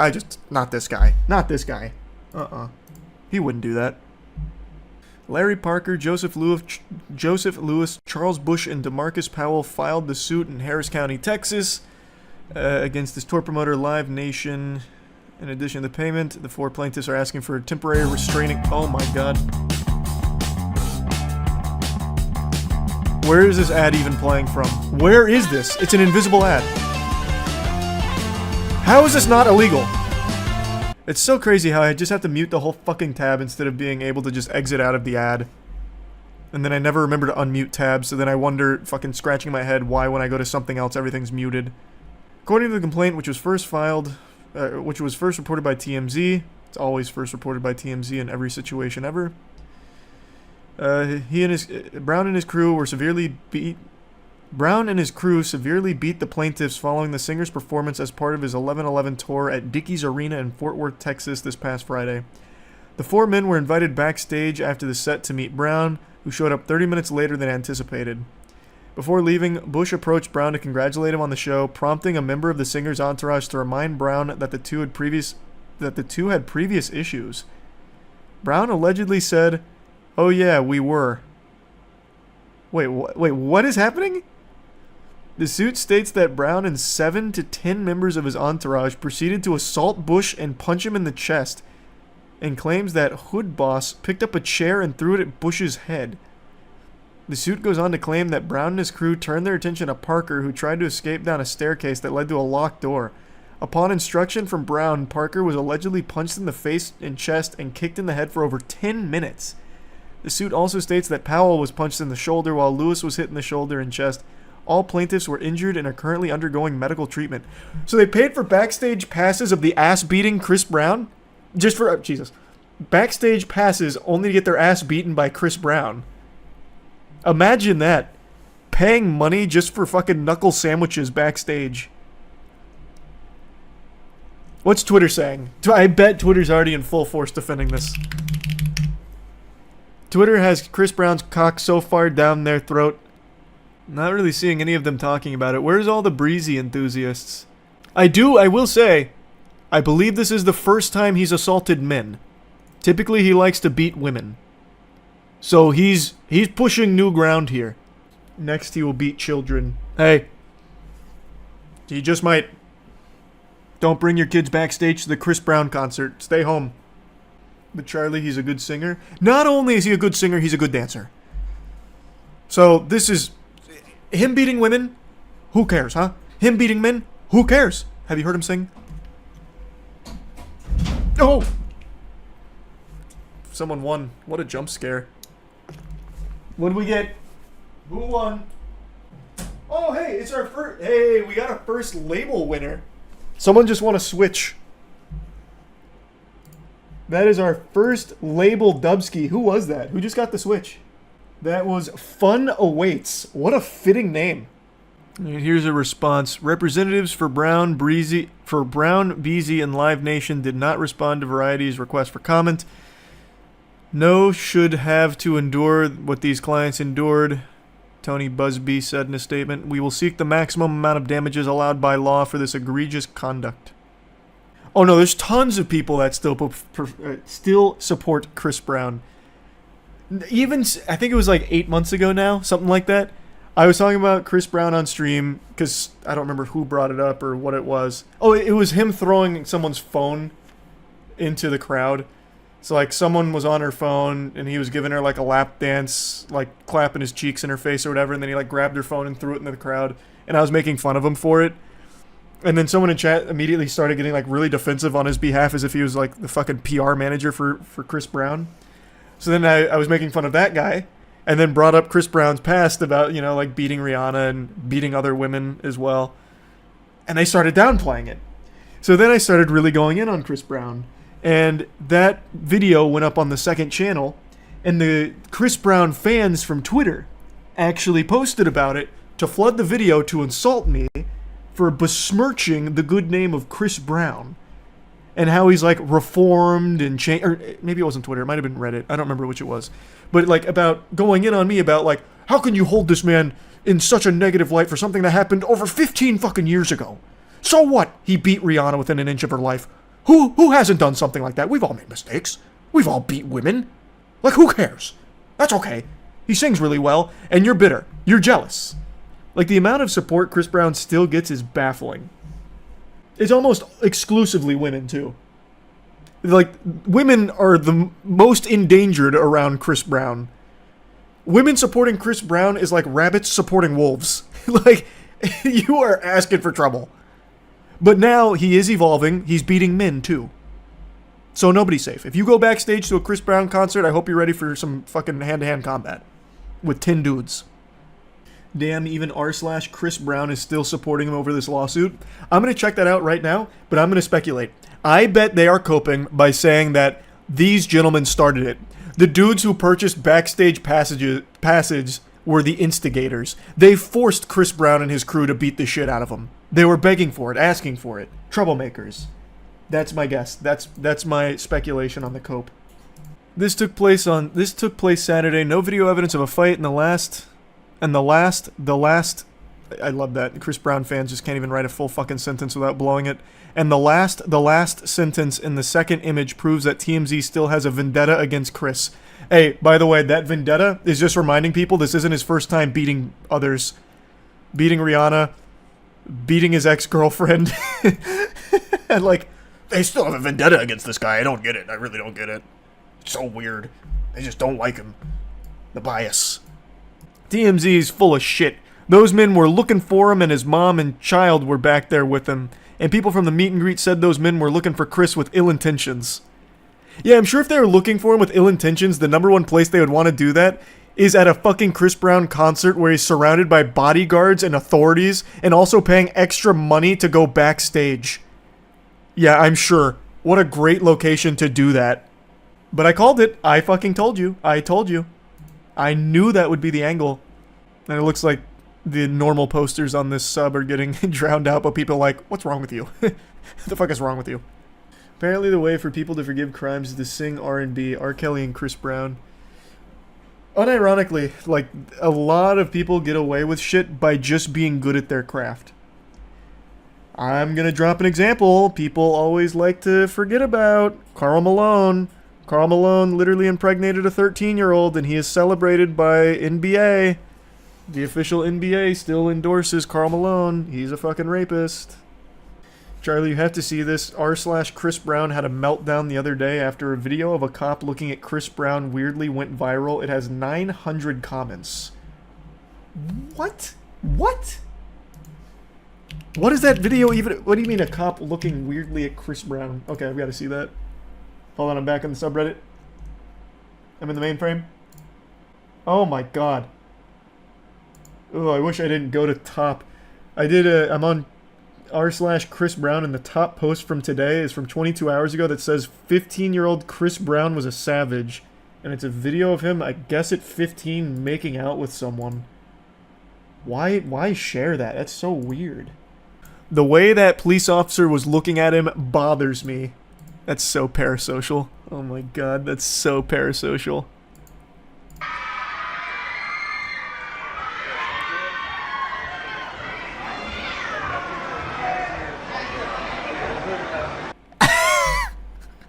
This guy's catching a lot of heat for this look. He's just making sure that, there was no women around the area because women's faces are like a magnet for Chris Brown's fist. He's just checking to make sure things are okay. That's all. What in the what? We might not know exactly what they're thinking, but more than likely they mad because they know Breezy can fuck their wives, daughters, sisters, and nieces.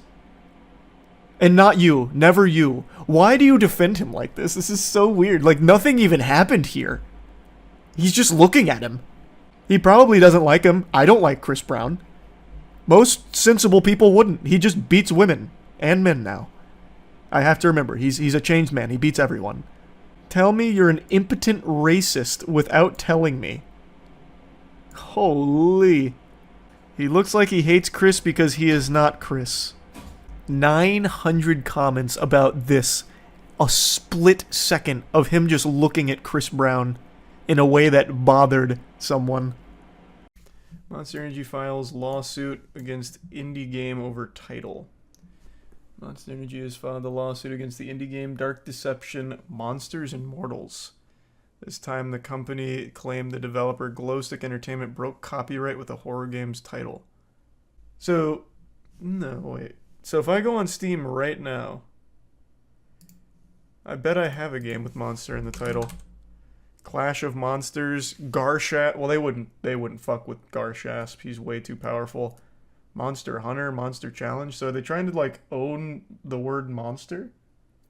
Because this seems like such a weird topic or target.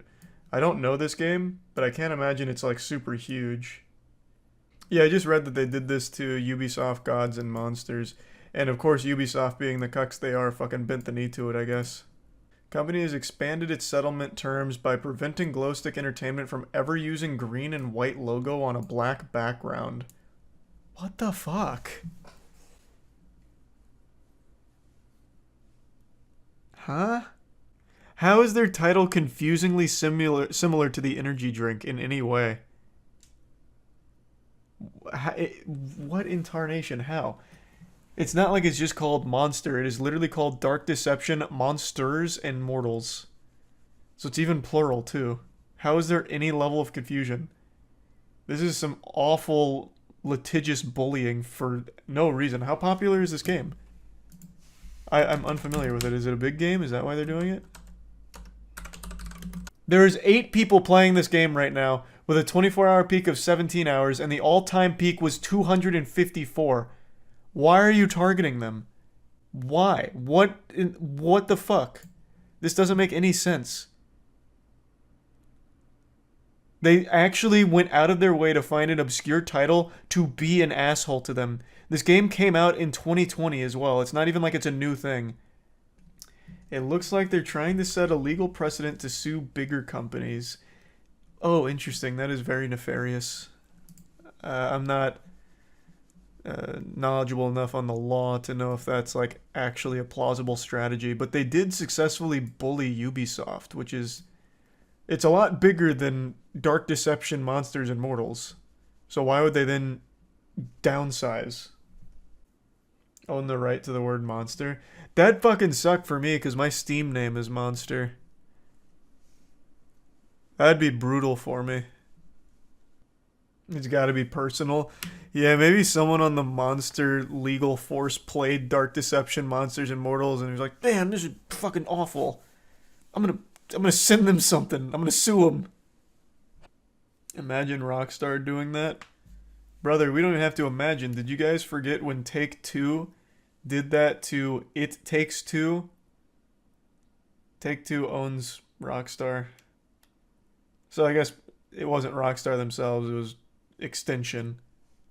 Additionally, Livings posted an official document from Monster Energy to explain their lawsuit's terms. As seen in the image, Monster is pushing to prohibit the word monster in the game's name, claw-like designs, or green and black imagery. Glowstick Entertainment also won't be able to use the word beast or unleash. What is this? What has happened to us as a species? What the fuck? It is well known that Monster Energy is a notorious trademark troll. Unfortunately, they're at it again. For a company that likes to target their drinks at gamers, they also like to try and bully and bankrupt game studios with lengthy high-dollar litigation. Monster was actually shoehorned into Death Stranding. I guarantee you, somewhere in that game, the words monster, beast, or unleashed was used. That'd be quite a beautiful plot twist if they sued that game after forcing their way in there to be ham-fisted into it. Oh, that's right, they did remove it, didn't they? That's right.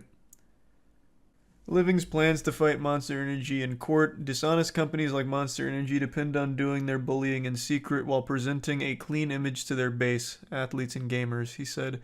Showing their true face publicly is the only real way to stop them. Bro, hats off to this guy. Like I said, I don't know the game. It's not a game I have ever heard of before, but I really hope this blows up their game. I hope they get tons of players and it turns out to be just like this hidden gem. This guy seems to have a good head on his shoulders. He gets it. Monster Energy's past legal battles include suing an Ohio restaurant for containing the word monster on its sign, a Georgia welder for using a similar M logo, and a man's aquarium hobby forum called Monster Fish Keepers. Yeah, this one makes sense. Shame on you. This would have confused me too. If I go to Monster Fish Keepers, I would be wondering, where can I purchase the energy drink? What's all this shit about crustaceans, right? Like, I'd be confused as fuck. That would be a legitimate cause for concern. Those are so close. It has the electrolytes the fish crave. They're gonna try to copyright the Monster Mash next. Things are the bits doobie. That's a great fucking idea, actually. Make MWL with Monster vs. Dasani. Not the Dasani part, but having a character in the MWL just named Monster and see if we can get our names in the headlines with Monster Energy suing us. That'd be huge for us. Spread the Moist Wrestling League a bit further. That's a great idea. By getting sued. Yeah, but they wouldn't win the lawsuit. There's no shot. Having a wrestler named Monster and then trying to make the argument that it's confusing for Monster Energy somehow. Like, this is just a frivolous dog shit nothingness. There's just, I can't imagine a world where they could actually win this if it ever makes it to trial. Because who the fuck is going to confuse a Steam game called Dark Deception Monsters and Mortals with Monster Energy? It's just to bully them and keep trying to monopolize the word monster, I guess. I mean, Apple tried to trademark the word apple and the court just said no. I'm sure it'll be a similar case here. Oh, I'm confident they win this.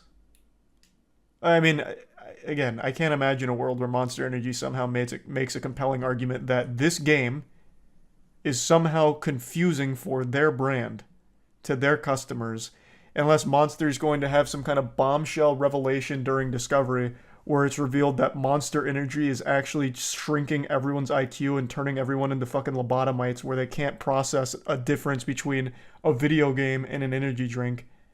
That they think their customers are so fucking stupid that they're gonna get confused here because they see the word monster and caveman brain activate, so they assume it's an energy drink.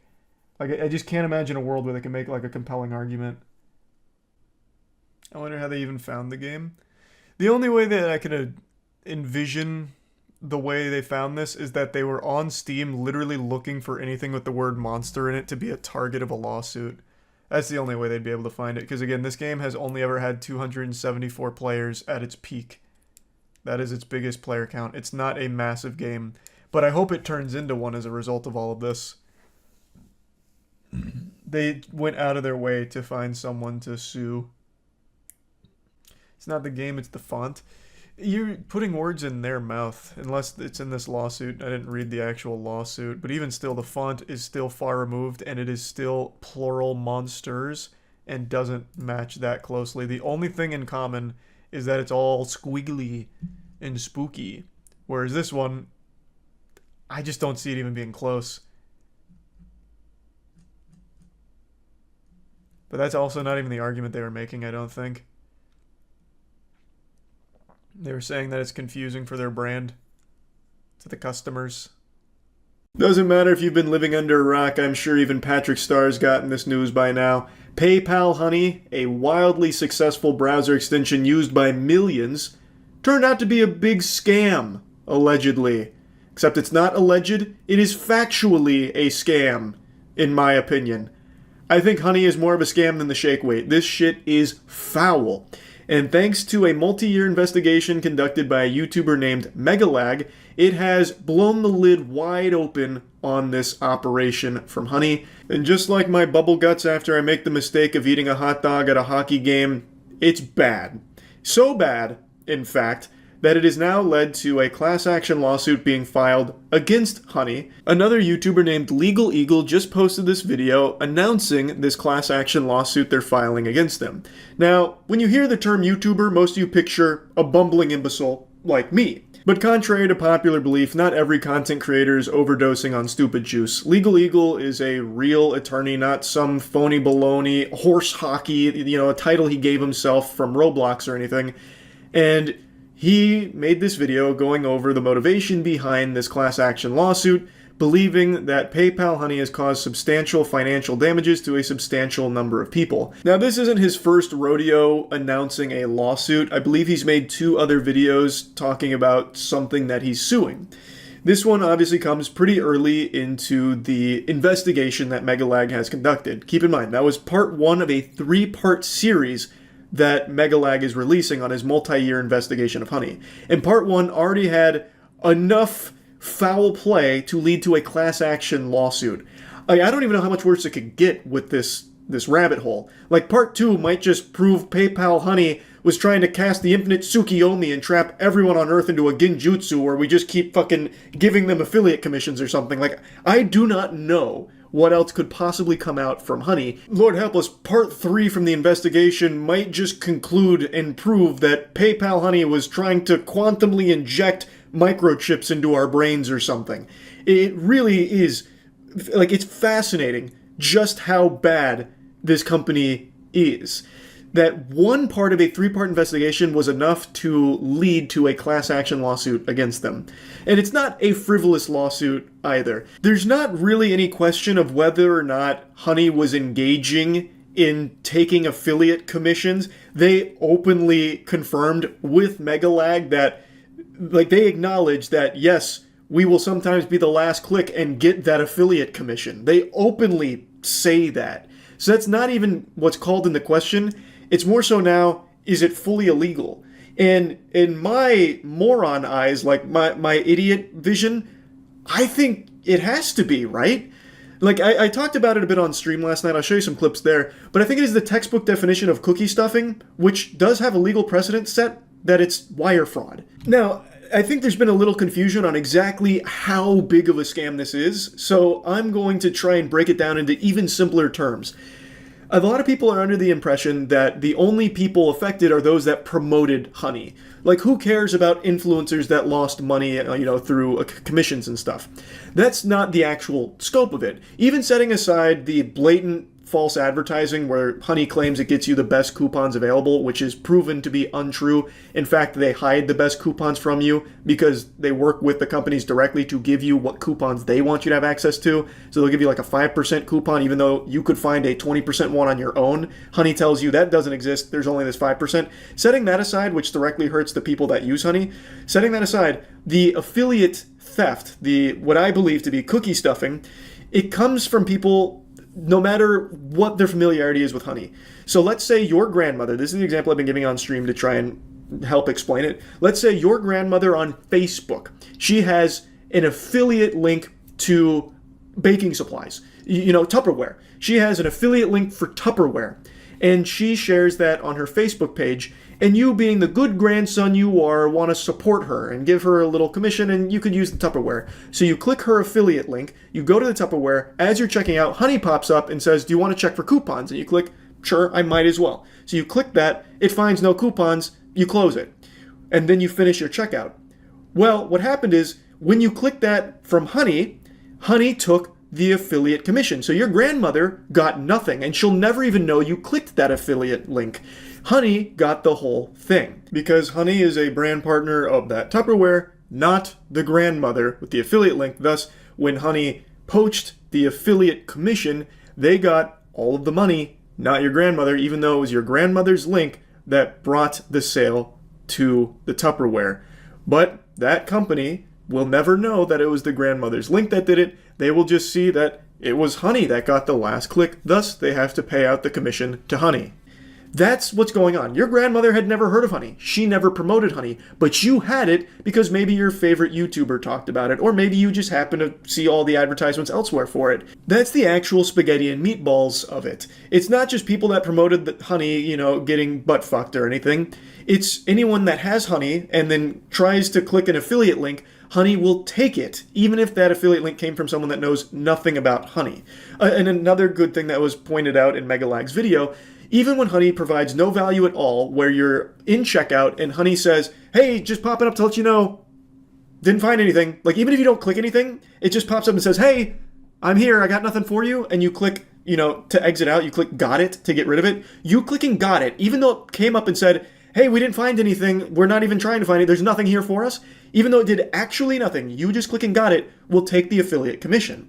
And the person who had the affiliate link will never know that that even happened. Another big question is, well, how did people not know they were missing out on money? How did they not know they weren't getting paid? That's how, because you never even knew it was happening, because someone just having Honey took the whole commission, so you never saw any of it. I think for a lot of people there was a misunderstanding that people were getting paid by Honey, and they didn't understand how people didn't recognize they were just missing payments from Honey. Like, how could you possibly ignore that? No, that's not the case. Anyone that had Honey installed and engaged in clicking an affiliate link, that commission never made it to whoever the affiliate was. Honey would take it. So the actual affiliate would never even know that it happened, which is why it was impossible to ever even find out. That's what made it so slippery and so sneaky. And that's also why it's nearly impossible to know just how much money was lost this way, and why it's likely into the deep millions upon millions of dollars. Which is why I think this class action lawsuit could be huge. Of course, I'm not a lawyer, I didn't pass the bar, I don't know for sure, but it seems like there is so much money that was likely lost from this because of PayPal Honey stealing the affiliate commissions. Now, the next question a lot of people ask is, did PayPal know? PayPal purchased Honey for $4 billion. You bet your sweet bippy they knew. I've been flip-flopping on this back and forth, but for a $4 billion purchase, I think they would have audited the shit out of that company. I think they would have absolutely known that this was like their bread and butter. Because how else are they making money? Like, really, how else are they making money when you really stop to think about it? Markiplier pinned the tail on the donkey. His gut was absolutely right. Like, PayPal would have had to have known that when they purchased this company. I think it's now just a matter of, did PayPal know that it might be illegal? Did they knowingly spend $4 billion on illegal business practices, which would be mind-boggling if that is the case, if the answer is yes to that question. So I'm very interested to see where this class action goes. But anyway, I want to show you some of the clips from the stream because we dove into their terms of service. Honey actually is so fucking scummy that they snuck some shit into their terms of service, which of course nobody's reading. Everyone knows no one reads the terms of service. Even the law knows no one is actually sitting through and reading through every single fucking term of service for the things they sign up for. But Honey knew that and snuck some shit in there to try and cover their own ass. Like I said after the initial part 1 of the investigation, this is going to be a huge class action. There is unironically millions of dollars that were probably lost along the way for a lot of different people. So I'm very curious to see just how big it gets. I think it's almost billions of dollars lost.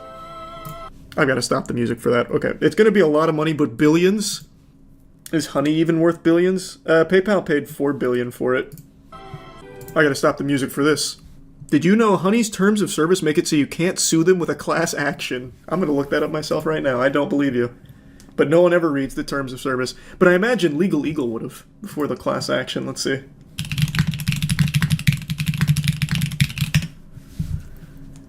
Let's look at the Join Honey terms of use. Though I don't think you... Let's just assume it's there for a second. Does that protect you? Would that even actually protect you? I don't think so. Wasn't there a ruling not too long ago that said, like, no one reads the terms of service, so you really can't put in legally binding shit like that? I vaguely recall that being a actual court ruling. This agreement contains 1. An arbitration provision, 2. A waiver of rights to bring a class action lawsuit against us, and 3. A release by you of claims for damage against us that may arise out of your use of the service to the greatest extent permitted by applicable law. By using the service, you agree to these provisions. Their lawyers are good. They've got the Sharingan out. How could they have seen the potential class action coming? They stopped us before we even started. I wonder how far by applicable law goes. There's no way that's going to actually protect them. You can't just say, like, you can't sue us and then do blatantly illegal shit. That's not how that works. Arbitration clause and class action waiver. Important. Please review as this affects your legal rights. In caps lock. Oh man, yeah. This seems like panic. Arbitration. You agree that all disputes between you and us, whether or not such dispute involves a third party with regard to your relationship with us, including without limitation dispute related to this agreement, your use of the service and or rights of privacy and or publicity, will be resolved by binding individual arbitration under the American Arbitration Association's rules for arbitration of consumer-related disputes, and you and we hereby expressly waive trial by jury. Why would you want that? I'm sure the jury would side with you guys. I don't know why it's screaming at me, though. Oh, wait. Here comes a threat of their own. Provided, however, that to the extent that you may have... Provided, however, that to the extent that you have in any manner violated or threatened to violate our intellectual property rights, we may seek injunctive or other appropriate relief in any state or federal court in the state of California. Discovery and rights to appeal in arbitration are generally more limited than in a lawsuit, and other rights that you and we would have in court may not be available in arbitration. Now they're tossing their big meat around. That's interesting. I've heard that too. Someone in Legal Eagle's comments brought up that what Honey did could be considered cookie stuffing, which is a form of wire fraud, and that there's legal precedent for it. I've heard that a couple times. I might as well look at it before hopping onto Rivals to start my Grandmaster climb. So cookie stuffing is legitimately a real term. It is a real thing that they have cracked down on. Deceptive tactic in affiliate marketing. It is considered fraudulent. But what is the legal precedent? Because I think it is the textbook definition of cookie stuffing what Honey was doing.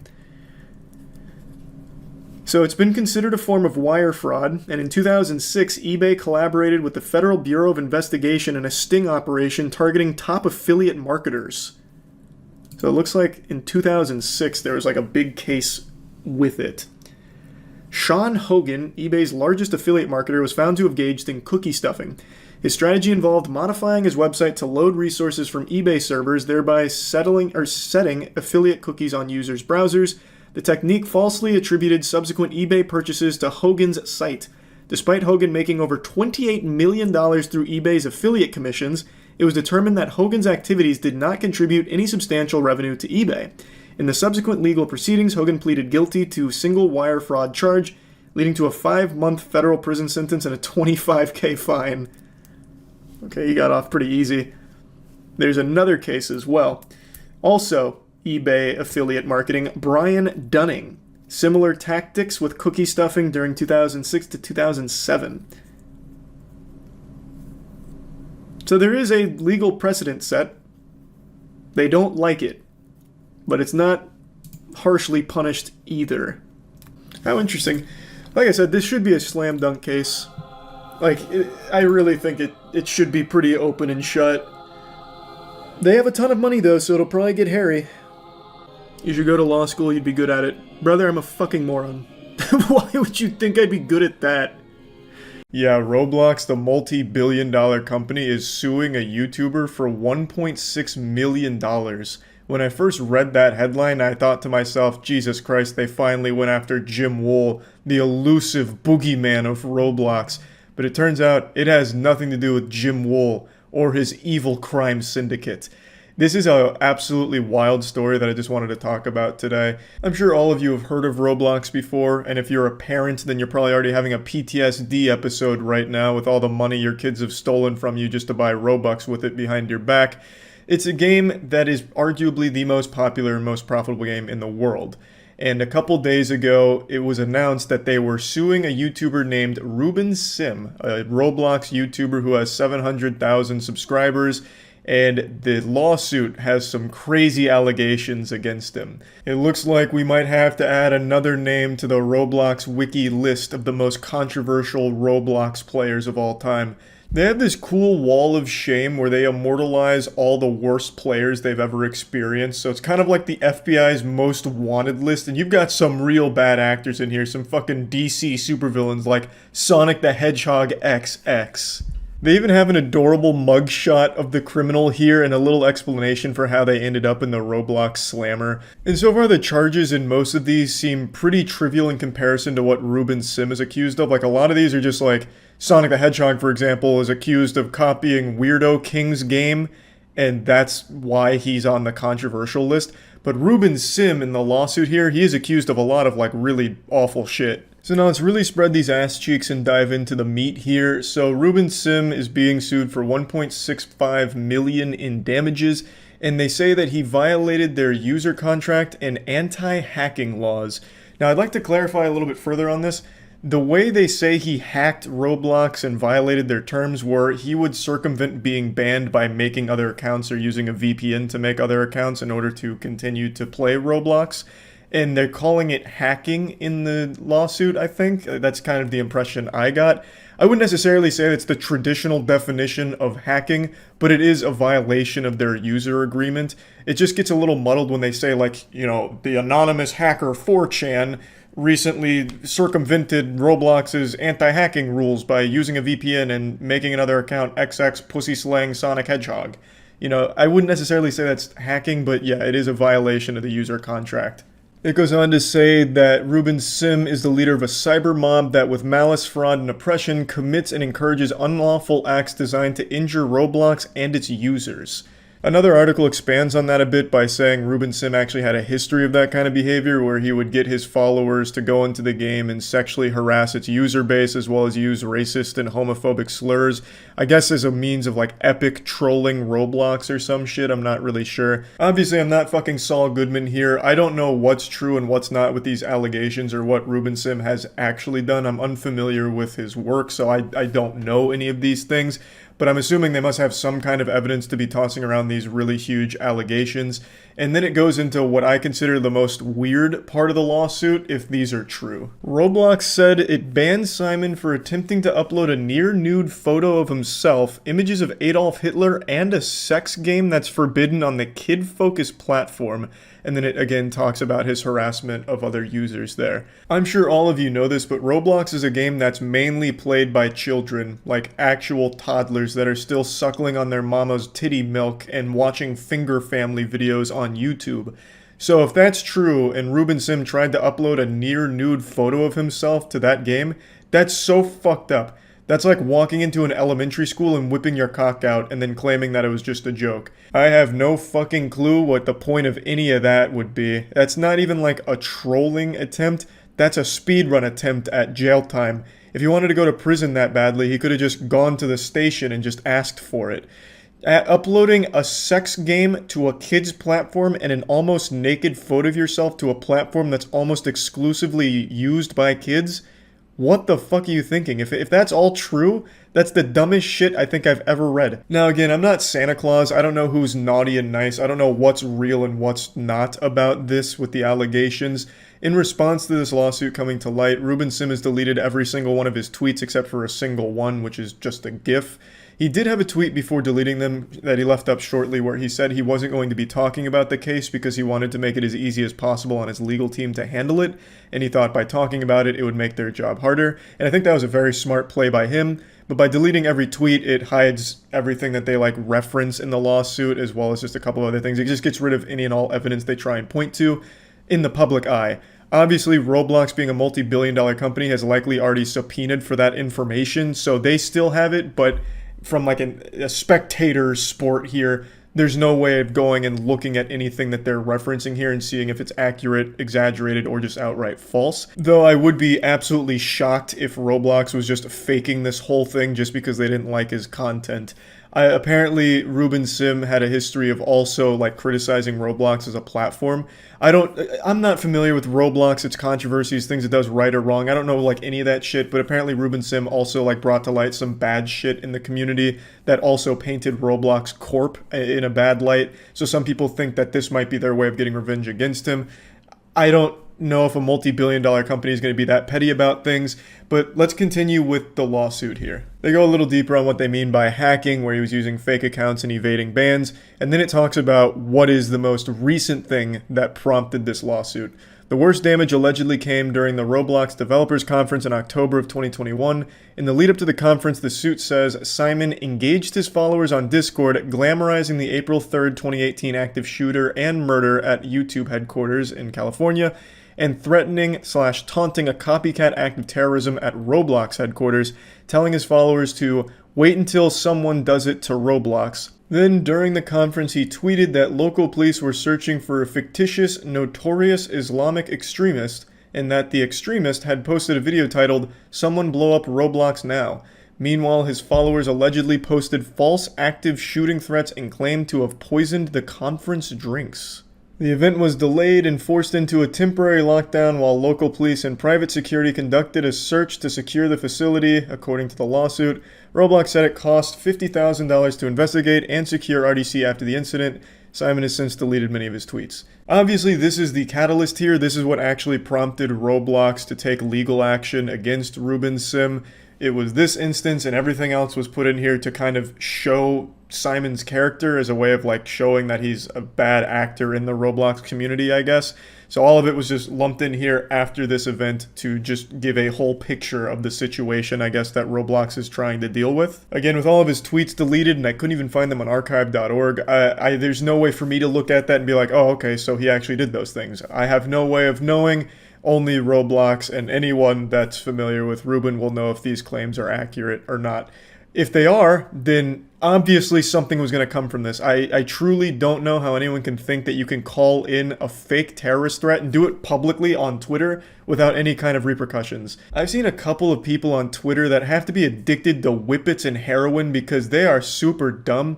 They were arguing that Roblox is too big and thus shouldn't care about one troll calling in a terrorist attack on their developer conference meeting. So I guess that might have been the thought process here, assuming this is all real, that maybe he thought that since they're worth so much money, they're not going to care about him doing this. But I mean, that's super fucking stupid. You should be far more afraid of a multi-billion-dollar company that easily could throw a couple $1,000,000 to lock your ass up for this kind of shit. Because it's a crime. Like, it's a genuine crime to call in a fake terrorist attack like this. I don't know what you could possibly expect. They're not just going to roll over and get used like a fleshlight. They were obviously going to retaliate. You shut down a conference with a terrorist threat. So yeah, just overall an extremely crazy story all around. That's a lot of money. And that's going to be a lot of money to fight the lawsuit. For Roblox, this is nothing. They make millions of dollars every couple of minutes. So they'll probably toss as much money as they need to at this and never feel it. But for Ruben Sim, this is a life-changing lawsuit here. I don't know if all of the claims in here are factual or anything. That all has to be proven in court. But my God, what a fucking wild situation here. That's about it. See ya. I find it disgusting that more people aren't aware of this lawsuit that's going on right now, so I'm going to do you all a favor and take you by the hand and show you the light. You know, I'm no hero, okay, but please pat me on the back for the bravery anyway. Right now, there is a $3 billion lawsuit going on that names some of the biggest celebrities in the world. Dwayne "The Rock" Johnson, Michael Jordan, and even Chris Benoit. Chris Benoit, many of you probably raised an eyebrow to because he's been dead for well over 10 years now, and he has just been named in a $3 billion lawsuit for conspiracy to kidnap a woman and her children. I'm sure all of you are familiar with the story of Chris Benoit. He was a damn near household name in the wrestling scene, and he ended up killing his family and killing himself. It's a horrific, tragic story. And he's been dead for a long time now. He has been decaying in the ground for a while. And the children here that are talked about in the lawsuit, from everything I've read, were not alive when Chris Benoit still inhabited this corporeal dimension. which would mean that post-mortem, from beyond the grave, Chris Benoit's spirit would have had to been conspiring with this massive Illuminati network here to commit this kidnapping crime, which is a bold claim. This is a lawsuit that comes from a former wrestler named Raka Khan, who alleges that there was this massive conspiracy to kidnap her and her children, and she is seeking $3 billion and named not only a ton of celebrities like individuals and pretty much every wrestler that has ever breathed over the last 100 years. I wouldn't be surprised to find Andre the Giant buried somewhere in the list of culprits. But she is also naming entire companies like Home Depot.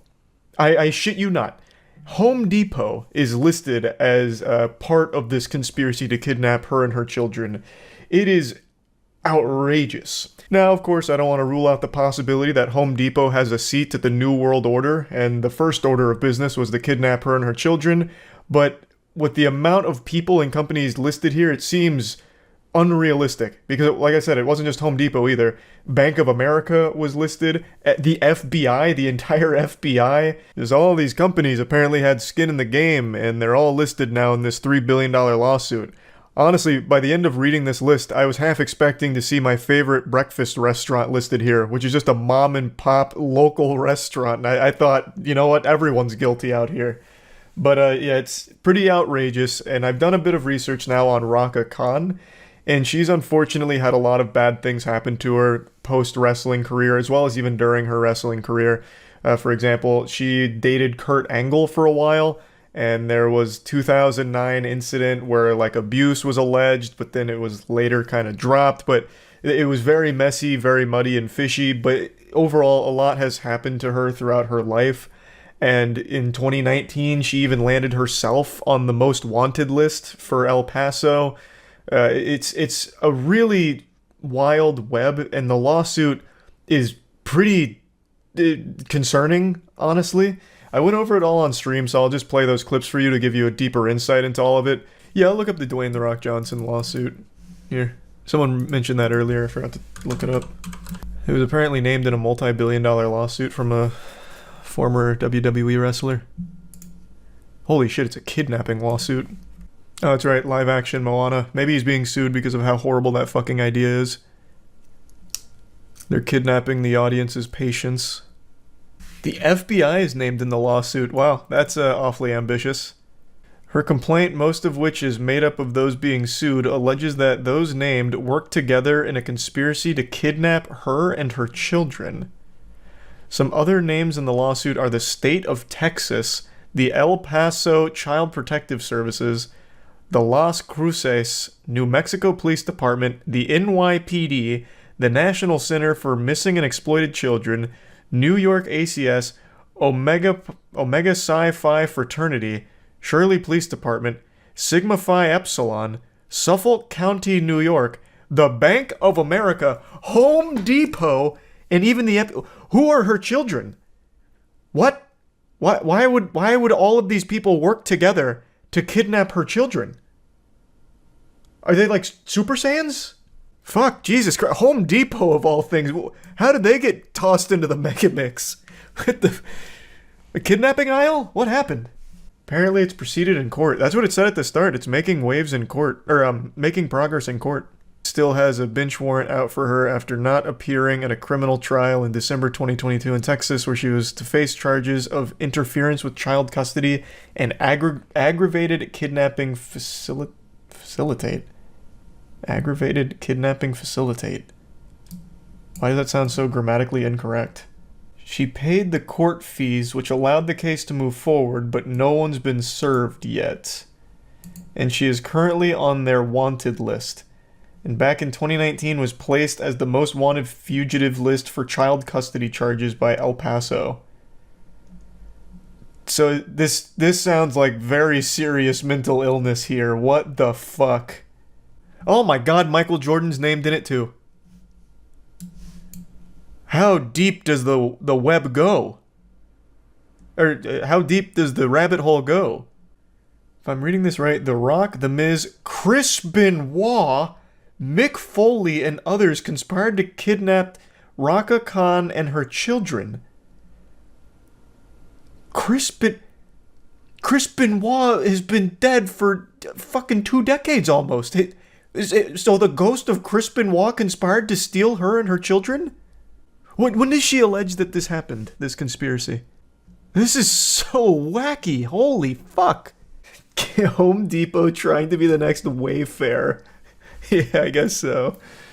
This is the next storyline for the WWE. Oh man, fuck, if only the NWL could get in on this action. We'd use this lawsuit for one of our storylines in a heartbeat. This would be huge for us. But I mean, yeah, this is fucking serious delusion. Especially because she's paying a ton of money for this, clearly. She paid all of the fees in order to push this through the court system, apparently. That's a big chunk of change right down the shitter. Oh, wait, you're right. Wait, Billy Corgan is also named in here. Did she just start naming everyone in the wrestling industry from, like, all promos everywhere? Am I in here? Is the MWL named in this? Fucking Dow Jones listed on this, lawsuit?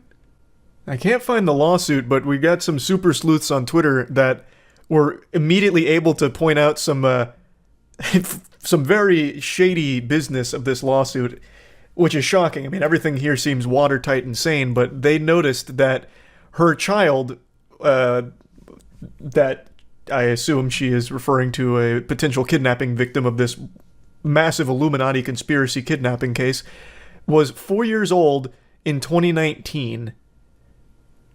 So that would mean Chris Benoit had already been dead and buried and literally a fucking skeleton in a coffin at this point. So when she was placed on the most wanted fugitives list, her child was 4, and that was in 2019. So Chris Benoit, he must have been like haunting the family, plotting this one. You're forgetting about potential time traveling shenanigans. I didn't even stop to consider time dilation. You're not wrong. How much is she asking for in damages? $3 billion. Yeah, you must have missed the most important part. Thanks to read some Nigel. You think they'll settle? Brother, if a single person listed in this lawsuit even gives this a moment of thought, I would be shocked. No, they're not going to settle for anything. Though, if they want to, they can do it in the squared circle of the Moist Wrestling League. We'll have ourselves our first lawsuit match. We should start suing people like this as a form of networking. Not wrong, Aaron. This actually might be the play. How's Michael Jordan involved if it's all wrestlers? Because it's not all wrestlers. Brother, the FBI and Home Depot are listed here, and Bank of America. It's just she also listed every wrestler ever as well. Legal Eagle on YouTube says she has a legit lawsuit. I already know, I'm just being lied to. Legal Eagle did not just cover this lawsuit. There is a 0% chance. But I'll look it up anyway. I don't know why I'm doing this. Hey! Shocking. Nothing from Legal Eagle here. What the fuck did I just read here? Home Depot was an amazing street fight wrestler. His Fampus top rope 2x4 smash. What the fuck? I feel like I know what you were going for, but everything went wrong in the sentence and made it much better. I don't know what a Fampus is, but fuck yeah. Won't this mess up The Rock's work with Disney? No, man. I don't think it will. I mean, hey, I'd actually love to be wrong about that. A live-action Moana is criminal. The movie's not even 10 years old. So if it does impede on that, then this lawsuit was worth it. But there's a 0% chance. I've said for years now, one of the most evil companies on the planet is Disney. I imagine the board of directors is a who's who of supervillains. You probably got Mickey Mouse right next to Lucifer in that seat. It is always shocking to see just how low they'll stoop for the sake of a couple extra doubloons. They're like a real-world Umbrella Corp, but instead of manufacturing the T-virus that turns people into zombies, they manufacture the D-virus that turns people into Disney Defenders, where they'll always fight their PR battles for them and constantly empty their piggy bank for anything Disney slaps its fucking logo on. It's sickening, even when they are completely in the wrong. I've been following a story for the last couple days, and I imagine some of you have as well.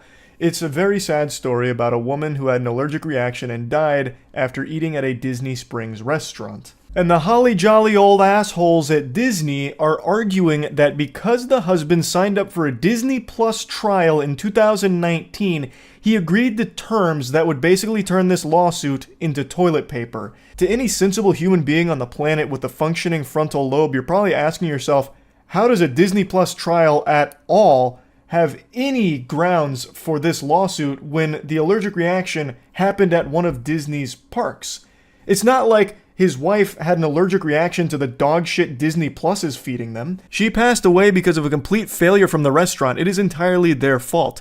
So the couple chose to eat at a restaurant called Raglan Road Irish Pub, and they told the waiter that she had severe allergies to dairy and nuts, and she was unequivocally assured the food would be allergen-free, and they chose this restaurant because it is apparently very accommodating to people with allergies.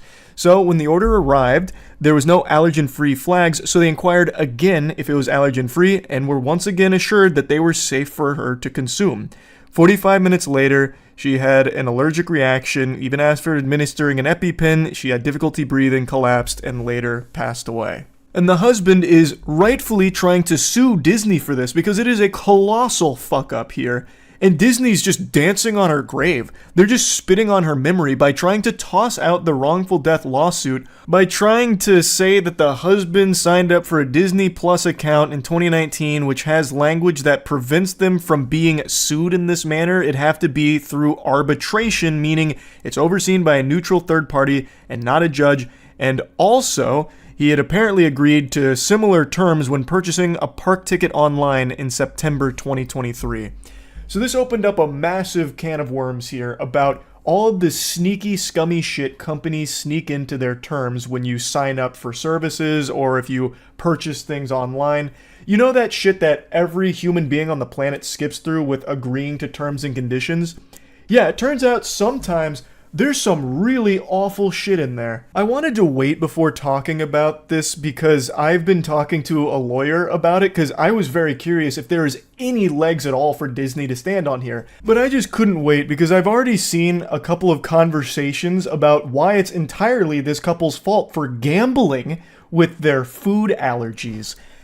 The state of the world is so fucking saddening. How is it a gamble? So she was allergic to dairy and nuts, and this was made abundantly clear to the staff of a restaurant that is well known for being accommodating to allergies. Apparently this restaurant has a commitment to being very conscious of allergens. So they chose this restaurant for that reason and made it very clear multiple times that dairy and nuts were a problem. And they were assured multiple times that the food they had ordered was not going to pose any problems for that allergy. They did everything they could. That's not gambling, you absolute Cro-Magnon that are arguing that it's actually their fault, Disney's blameless. This is what I'm talking about with the D virus. People falling over themselves to try and take bullets for Disney. It is a fuck up from the restaurant and by extension, Disney.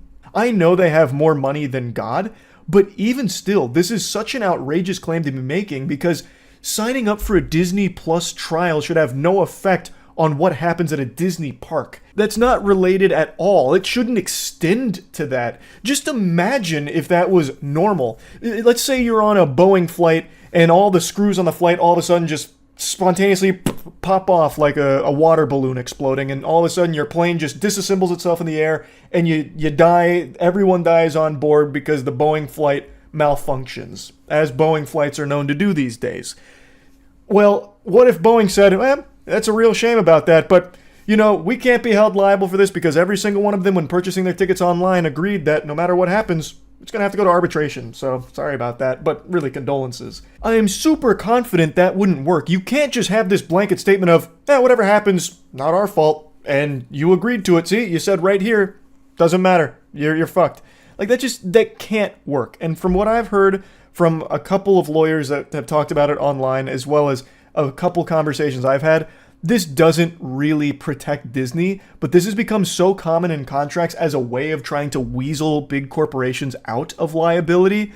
But it's still scary because it does give them some leverage to fight on. It gives them an angle, and with the amount of money they can pour into defending themselves, it's going to make it very hard for normal people to fight back, even when Disney is 100% responsible for the tragedy that occurred. But at least Disney's very apologetic here. We're deeply saddened by the family's loss and understand their grief. Given that this restaurant is neither owned nor operated by Disney, we are merely defending ourselves against the plaintiff's attorney's attempt to include us in their lawsuit against the restaurant. They're fundamentally going, oh, we don't know those guys. They just use our land. We're kind of just like a landlord. We are not associated with those scoundrels over there at all. No, not us. Nope. You're coming after the wrong guy, bub. Go after them. Not our fault. And if you do want to go after us, you can't really because your Disney Plus free trial from 2019. Did you forget about that? Eek, sorry. Now, the lawyer representing the family called it absurd and preposterous, saying that the case is based on the incredible argument that any person who signs up for an account, even free trials that are not extended beyond the trial period, will have forever waived the right to a jury trial, which is pure insanity. And they also argue that Mr. Piccolo, the husband, agreed to the terms of use for himself. But he's now acting on behalf of his late wife, who never agreed to the terms, which I think is a really strong point. I think the lawyer is right here. His wife never signed up for the Disney Plus trial, thus she shouldn't be subjected to the fucking shackle and chains that apparently every Disney Plus subscriber is now succumbed to. The lawyer then goes on to say, the notion that terms agreed to by a consumer when creating a Disney Plus free trial account would forever bar that consumer's right to a jury trial in any dispute with any Disney affiliate or subsidiary is so outrageously unreasonable and unfair as to shock the judicial conscience. It really is exceptionally evil, and from what I've read here, it's not exclusive to Disney. So apparently there was even a time where they were going to get close to protecting consumers from this kind of shit with like these arbitration clauses that get snuck into contracts that you sign up for unknowingly, because it is unreasonable to expect anyone to read all 65 pages of every terms and condition for every service you sign up for. There's no human being on the planet that has the chutzpah to sit through and read all of that. But apparently that ruling that was going to protect consumers got fucked in Congress. So it's just, corporations really do operate on a different level than everything and everyone else. So no matter how much they are pushed to stop this shady shit, they can always pay their way out of it so it never actually sees the light of day and they can continue to do the scummiest things. Another quote here is, most of the companies in the U.S. require mandatory arbitration and allows them to, by and large, cut off much relief. Companies love it, but individuals who are harmed by these corporations really don't have any access to any form that would give them relief, as that's a real problem. It just limits consumers' options. It protects companies by fucking consumers in the face. The Supreme Court's view is, if you don't like it, don't sign it. Which is a super easy position to have for all the troglodytes in Supreme Court, because they're so ancient and archaic that these geriatric fossils don't sign up for anything or any service because they don't even know what a goddamn computer is. They're still learning about that mystical, magical thing called the cyberspace and the internet. So they don't even know what the fuck this is. All they need to know is what the corporations tell them they need to know. But every normal person in the world all has different services that they have to sign up for. I'm not talking about just like entertainment services. Like, no one needs to have like a Netflix account or anything, or a Epic Games account or something.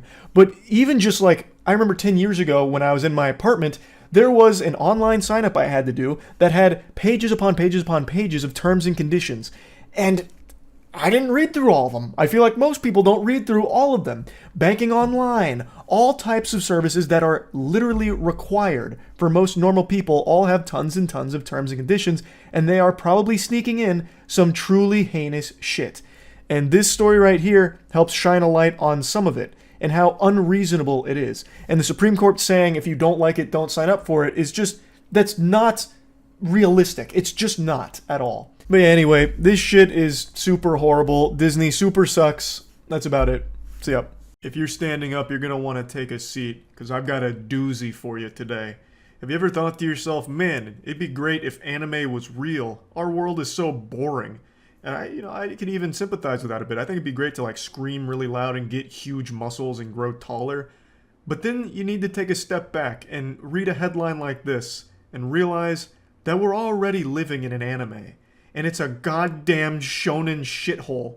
There's a Destiny YouTuber who's currently being sued by Bungie for $7.6 million. And just like the Celtics in the NBA Finals, he will absolutely lose. He doesn't stand a chance. He'd have better luck finding $7.6 million in the gutter than winning this lawsuit against Bungie. This guy took the plot of Death Note and applied it to YouTube. He basically became a Diet Kira, and as a result, it cost him his entire life here with this lawsuit.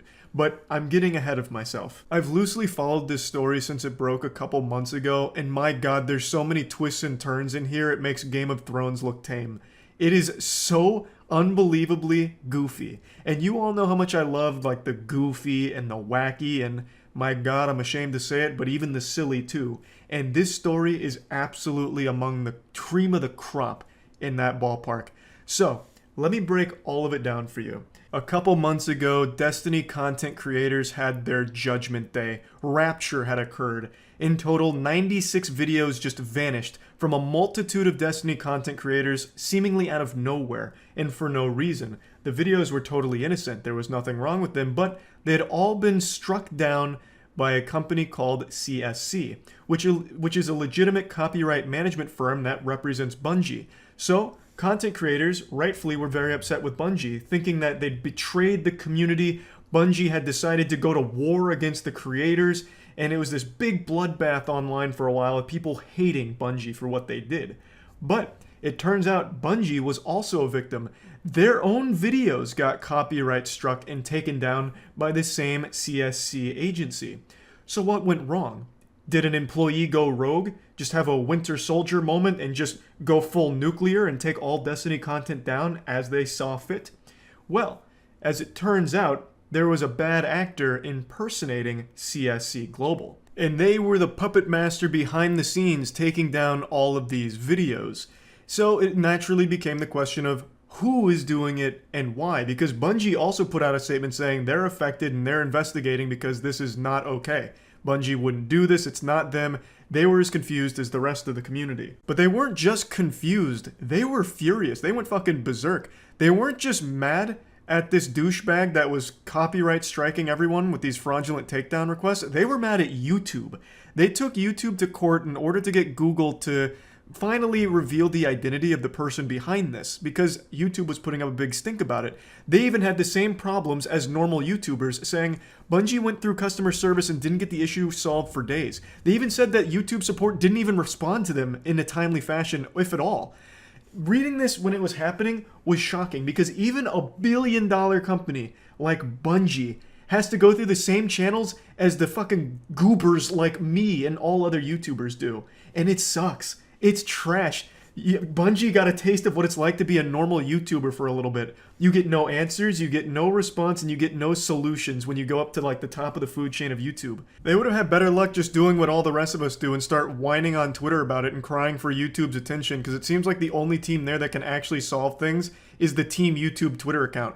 So instead of like going through the court as well as the support channels, Bungie should have just went right to Twitter with a twitlonger or some shit and a trending hashtag, because it seems like it's all they'll respond to. They won't even respond to a billion-dollar company through their official channels. What a joke. What chance do any normal YouTubers have if Bungie, of all companies, can't get them to talk to them?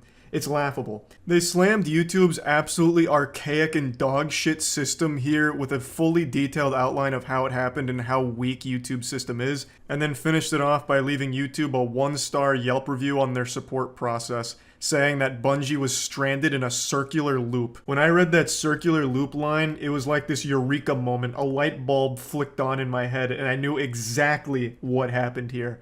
Bungie, being as naive as they were about YouTube, thinking that good systems were in place, went on their YouTube channel and went to the partner creator support line, which lets you talk to what's supposed to be support agents at YouTube. But they're basically just bots. I don't think that there's anyone using that with a pulse.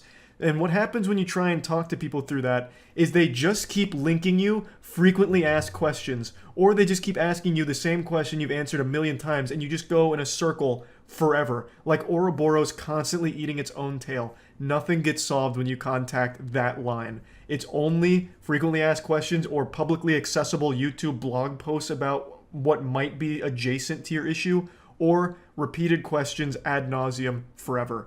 I knew exactly what happened once I read Circular Loop. So Bungie couldn't even get in contact with YouTube directly initially, it seems. They went to that boilerplate, terrible service of the support line. But it looks like they did finally get it solved because they got the person's identity. And the story behind this is so stupid, it's crazy. There was a disgruntled Destiny YouTuber named Lord Nazo, or Nick. And Nick's YouTube channel focused on directly ripping music from Destiny's Taken King and Witch Queen official soundtracks and uploading them to his personal YouTube channel. And despite repeated takedown notices, Nick decided to leave the music up, which eventually resulted in him losing the account. And he got mad. Nick got very upset at this. This happened months prior to him impersonating CSC Global. So something snapped in Nick here, and he wanted revenge. And then he thought back to the time he watched Death Note, and he's like, maybe I could do that.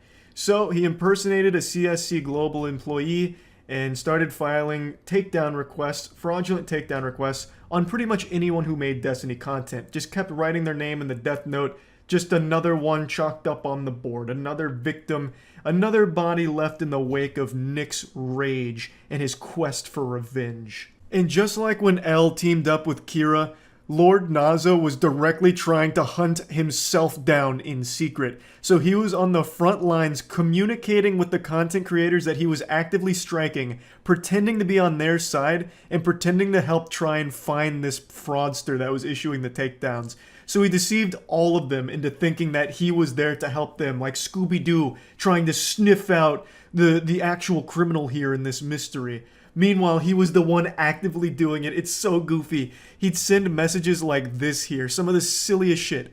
Yeah, it's the people like us who suffer, the little guys, or just anyone with fewer than 250k YouTube subscribers and 100k Twitter followers. This was absolutely a plan to put himself at the bottom of the list of potential suspects. So he'd say things like, yeah, I was also a victim of this a few months ago. There's something real evil out there, and we've got to find him. I won't rest until this dubious actor is brought to justice. He'd go on and on, dropping breadcrumbs like it's definitely a fraud, and then even going into detail about how easy it is to take down someone's content using YouTube's broken system.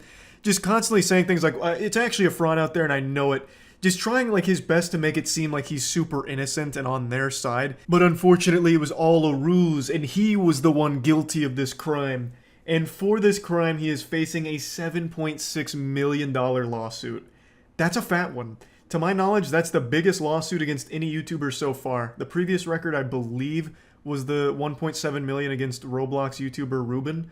This is blowing that out of the water right now. And this is a lawsuit this guy would absolutely lose. He's guilty. Like he is literally like admitted to it. He has been caught red-handed with his hand in the cookie jar. They have absolutely caught him dead to rights on this charge. He did this. And it's pretty cut and dry. They got the information from YouTube. They even have these Discord screenshots where he like subtly hints at exactly how he's doing it. There's just no wiggle room here. So this is a lawsuit that he can't possibly win, really. And I've seen a lot of people defending him saying, like, he was actually doing it just to make a point about how broken the system is. And that's a good point to make, because the system is broken, but this is the worst way of doing it. He's committing crimes. This is a crime. And it's a really douchey one at that, because he is actively hurting the livelihood of all of his peers. All 96 of those videos that he copyright struck were either friends of his, mutuals, or Destiny content creators that rely on content creation for their livelihood, and he threatened it, directly threatened it. That's not necessarily a petty crime. That's a big deal, and that's a wide-stretching one that affects a lot of people. So I think he absolutely deserves to be slapped like this and made an example out of. Shit like this isn't okay. YouTube actually slapped someone like this in a similar fashion back in like 2019. There was a guy issuing fraudulent takedowns for other content. I think it was Minecraft. And he got slapped with 25k per takedown notice. And you know what happened? That shit didn't happen again because they made an example out of that guy. And that's exactly what Bungie's doing with Nick, Lord Nazo here, and I think it's the right play. Bungie's seeking $150K for each of the works implicated in the fraudulent takedowns for a total of $7.65 million, and plus the legal fees.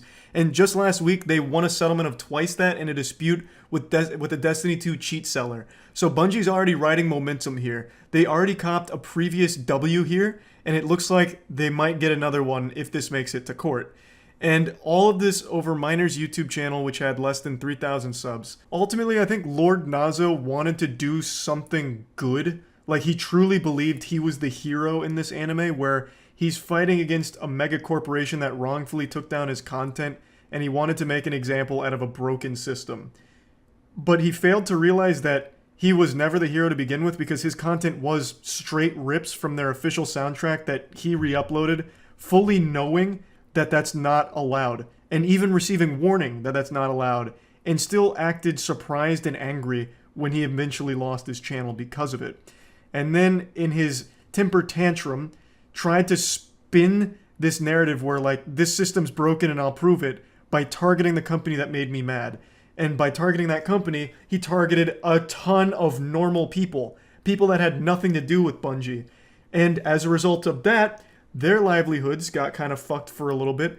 Bungie's reputation got fucked for a while. And a lot of the other music uploaders who actually do have permission and uploaded music fully within fair use policies, they took down their content in order to avoid being struck, because they thought it was Bungie just going on a killing spree. So they panicked and removed all of that content from their own channels, which again hurt their livelihood, and still does, because the content's not back up since they deleted it. And that now is off YouTube. All of that content's gone as a result of this guy going commando mode. So the results of all of this were overwhelmingly negative across the board. There was nothing good here for anyone. And most of all, the worst part of it happened to Nick himself, now facing a life-changing lawsuit of $7.6 million. A really fucking crazy story, honestly, with a twist ending that I didn't expect. When I was first reading about this, I thought it'd be like a group of people doing a coordinated effort against Bungie that they had like a disagreement with. I didn't think it would be a single person that just had a petty disagreement with the company. It's just absolutely mind-blowing stuff. So I just wanted to share this because I thought it was pretty crazy and pretty sad at the same time, to be honest. And that's about it. See ya. Google is being sued for $2.5 decillion. That is probably a number you didn't even think existed. Like, that's more than a gazillion dollars. That's more than a more billion dollars. Like, this is an unfathomable number they are being sued for by Russia. To help put it in perspective, here's Decillion compared to others that you've heard before, such as 1,000, million, billion, or even trillion. And you can see trillion's not even halfway there. It doesn't even make a dent. It's estimated that the entire global GDP is 100 trillion, which is like 0.0000001% of what Google is being sued for by Russia. To put it in even more simple terms, 2.5 decillion is almost as many pounds as your mother weighs. It is crazy what they are trying to achieve with this lawsuit here. Shooting for the stars doesn't even cover it. You couldn't sell the Earth for $2.5 decillion to aliens. It's not even worth that much. If you took every dollar, every form of currency ever made throughout the history of our species, it wouldn't even come close to 1 decillion. I cannot stress enough just how absurd this number is. Like, Dr. Evil wouldn't even go for this. This is so far into the realm of lunacy that I don't think there's a single made-up villain who would even try this. At this point, it'd be like a fucking Phineas and Ferb character suing for infinity money. The lawsuit is over YouTube banning Russian media networks. Like, they banned a ton of Russian accounts and accounts associated with, like, the Kremlin and all of that. And the fine arises from Google's failure to comply with previous court orders mandating the reinstatement of these Russian media accounts on YouTube. The court warned Google that non-compliance would lead to compounding fines with no ceiling on the amount, starting at 100,000 rubles daily, and the fines doubling every week until the channels are restored. This is what it feels like to play Magic the Gathering with someone doing doubling season token shenanigans. Like, this is just fucking stupid. The fines doubling every week? It's like a RuneScape scam. What the fuck? What incarnation? So, fundamentally, YouTube had banned a lot of Russian media accounts and accounts associated with the Kremlin and all of that. And Google has repeatedly cited sanctions compliance as the justification for suspending content from the channels, including high-profile networks like Tsargrad TV and RIA Fan. They argued that the media entities involved were under U.S. sanctions imposed in response to Russia's geopolitical actions since 2014. So fundamentally, Google is saying, hey, we had to do this because of these issues and these sanctions. Then in 2022, following the invasion of Ukraine, the subsidiary of Google that was operating in the region declared bankruptcy, and Moscow had seized more than $100 million from the entity. According to The Telegraph, Google said Russia handed the assets to sanctioned TV channels including Tsargrad, and that they seized more than $100 million of Google Russia's assets, even though the amount purportedly due under the judgment at the time was less than $12.5 million. So this has just been a back and forth butt fucking for quite some time now between Russia and Google. Now, Google in its latest earnings statement said, "We do not believe these ongoing legal matters will have a material adverse effect." To me, that sounds like they're saying, there's a lot of words here and we're not reading them. They're just going to ignore it. They're not even going to play ball with it for even a second. They're not entertaining the idea of a $2.5 decillion fine. They're just plugging their ears to it. Google has almost entirely ceased operations in Russia already. Like, they've almost fully pulled out from what I can tell. So it seems like they're just going to pretend that, you know, the Tooth Fairy's not real here and just not think about it. So this has been an ongoing battle here between Russia and Google, and this is just the most recent development in the anime. I don't think there's a single world where anyone actually looks at that number and takes it seriously. 2.5 decillion is comically large. There's not even that much sand on the planet. There are 7.5 sextillion grains of sand, and that doesn't even make a dent into 1 decillion. There is nothing on this planet that exists in that quantity, except maybe atoms. I think atoms is like 10 to the power of 50. Now, I can't imagine they're actually stupid enough to think that Google is somehow going to poop this shit out, 2.5 decillion anythings at all. That's impossible. I think this is just like a desperate Hail Mary to get some kind of money from it, like some kind of big fine from all of this. So they're just letting this number be as outrageous as possible. And they are trying to enforce these fines in other regions like South Africa, where they're trying to kind of come at Google from multiple angles, and then Google has been, in response, filing lawsuits to keep everything like localized to Russia. So it's been pretty messy. It has definitely been an interesting journey trying to get caught up on the lore of Google versus Russia. And I just had to dive in with both nuts here because 2.5 decillion, I had never even heard of the word decillion before. I thought that was just a made-up term. And it's not. It's so crazy. So yeah, I just wanted to talk about this a little bit. Of course, I'm just a clueless Neanderthal, so I have no idea if this lawsuit has any real meat behind it, if it holds water at all. I didn't pass the bar, I'm not a lawyer. But from my uneducated perspective, it just sounds so fucking stupid. To be coming at Google for this amount of money over YouTube accounts being banned, I think is ridiculous.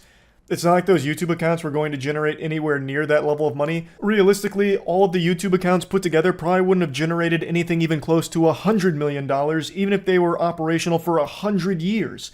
Like, I just don't understand where this number's even coming from. Like, I understand it's like the compounding fines where it doubles every week, but it's just made up, pulled out of their ass arbitrary nonsense. Like, can any YouTuber do that? Like, oh, my YouTube account was unjustly terminated. Google owes me $1,000 per day that it stays down and it's going to double every week. Well, based on what? Why? That's just a classic because I said so moment right there. I just don't see where they're getting this from. Like, why would it be doubling every week? Who made that rule? What referee came in there and threw the flag on the play saying that it needs to be doubled every week that they don't comply? Like, it just doesn't make sense. Those accounts were never going to generate anywhere near that level of money for a daily fine that would double every week. That's just, that would never happen. So how the fuck can they possibly expect Google or any like reasonable judge to look at that and be like, oh no, That sounds about right. Again, I'm pretty sure it's just to be like intimidating and scary to settle for some kind of payment out of court, perhaps. But to me, this just doesn't seem to be like a lawsuit with a ton of punch behind it. Like, it really just doesn't seem like they have the strongest case to be coming at them for this amount of money. Now, it's worth mentioning, just like the end of a Marvel movie, it will return. This ticking time bomb hasn't stopped. It's still going, and it is still actively doubling. So it's 2.5 Decillion now, but this might be the cheapest it'll ever be, because in a month from now, a year from now, we may be looking at new numbers that are going to need to be invented to figure out how much Russia is trying to hit Google for. Anyway, though, I just had to talk about it a little bit because it was so crazy, and I was diving into it pretty deep this afternoon. That's really about it. So, yeah.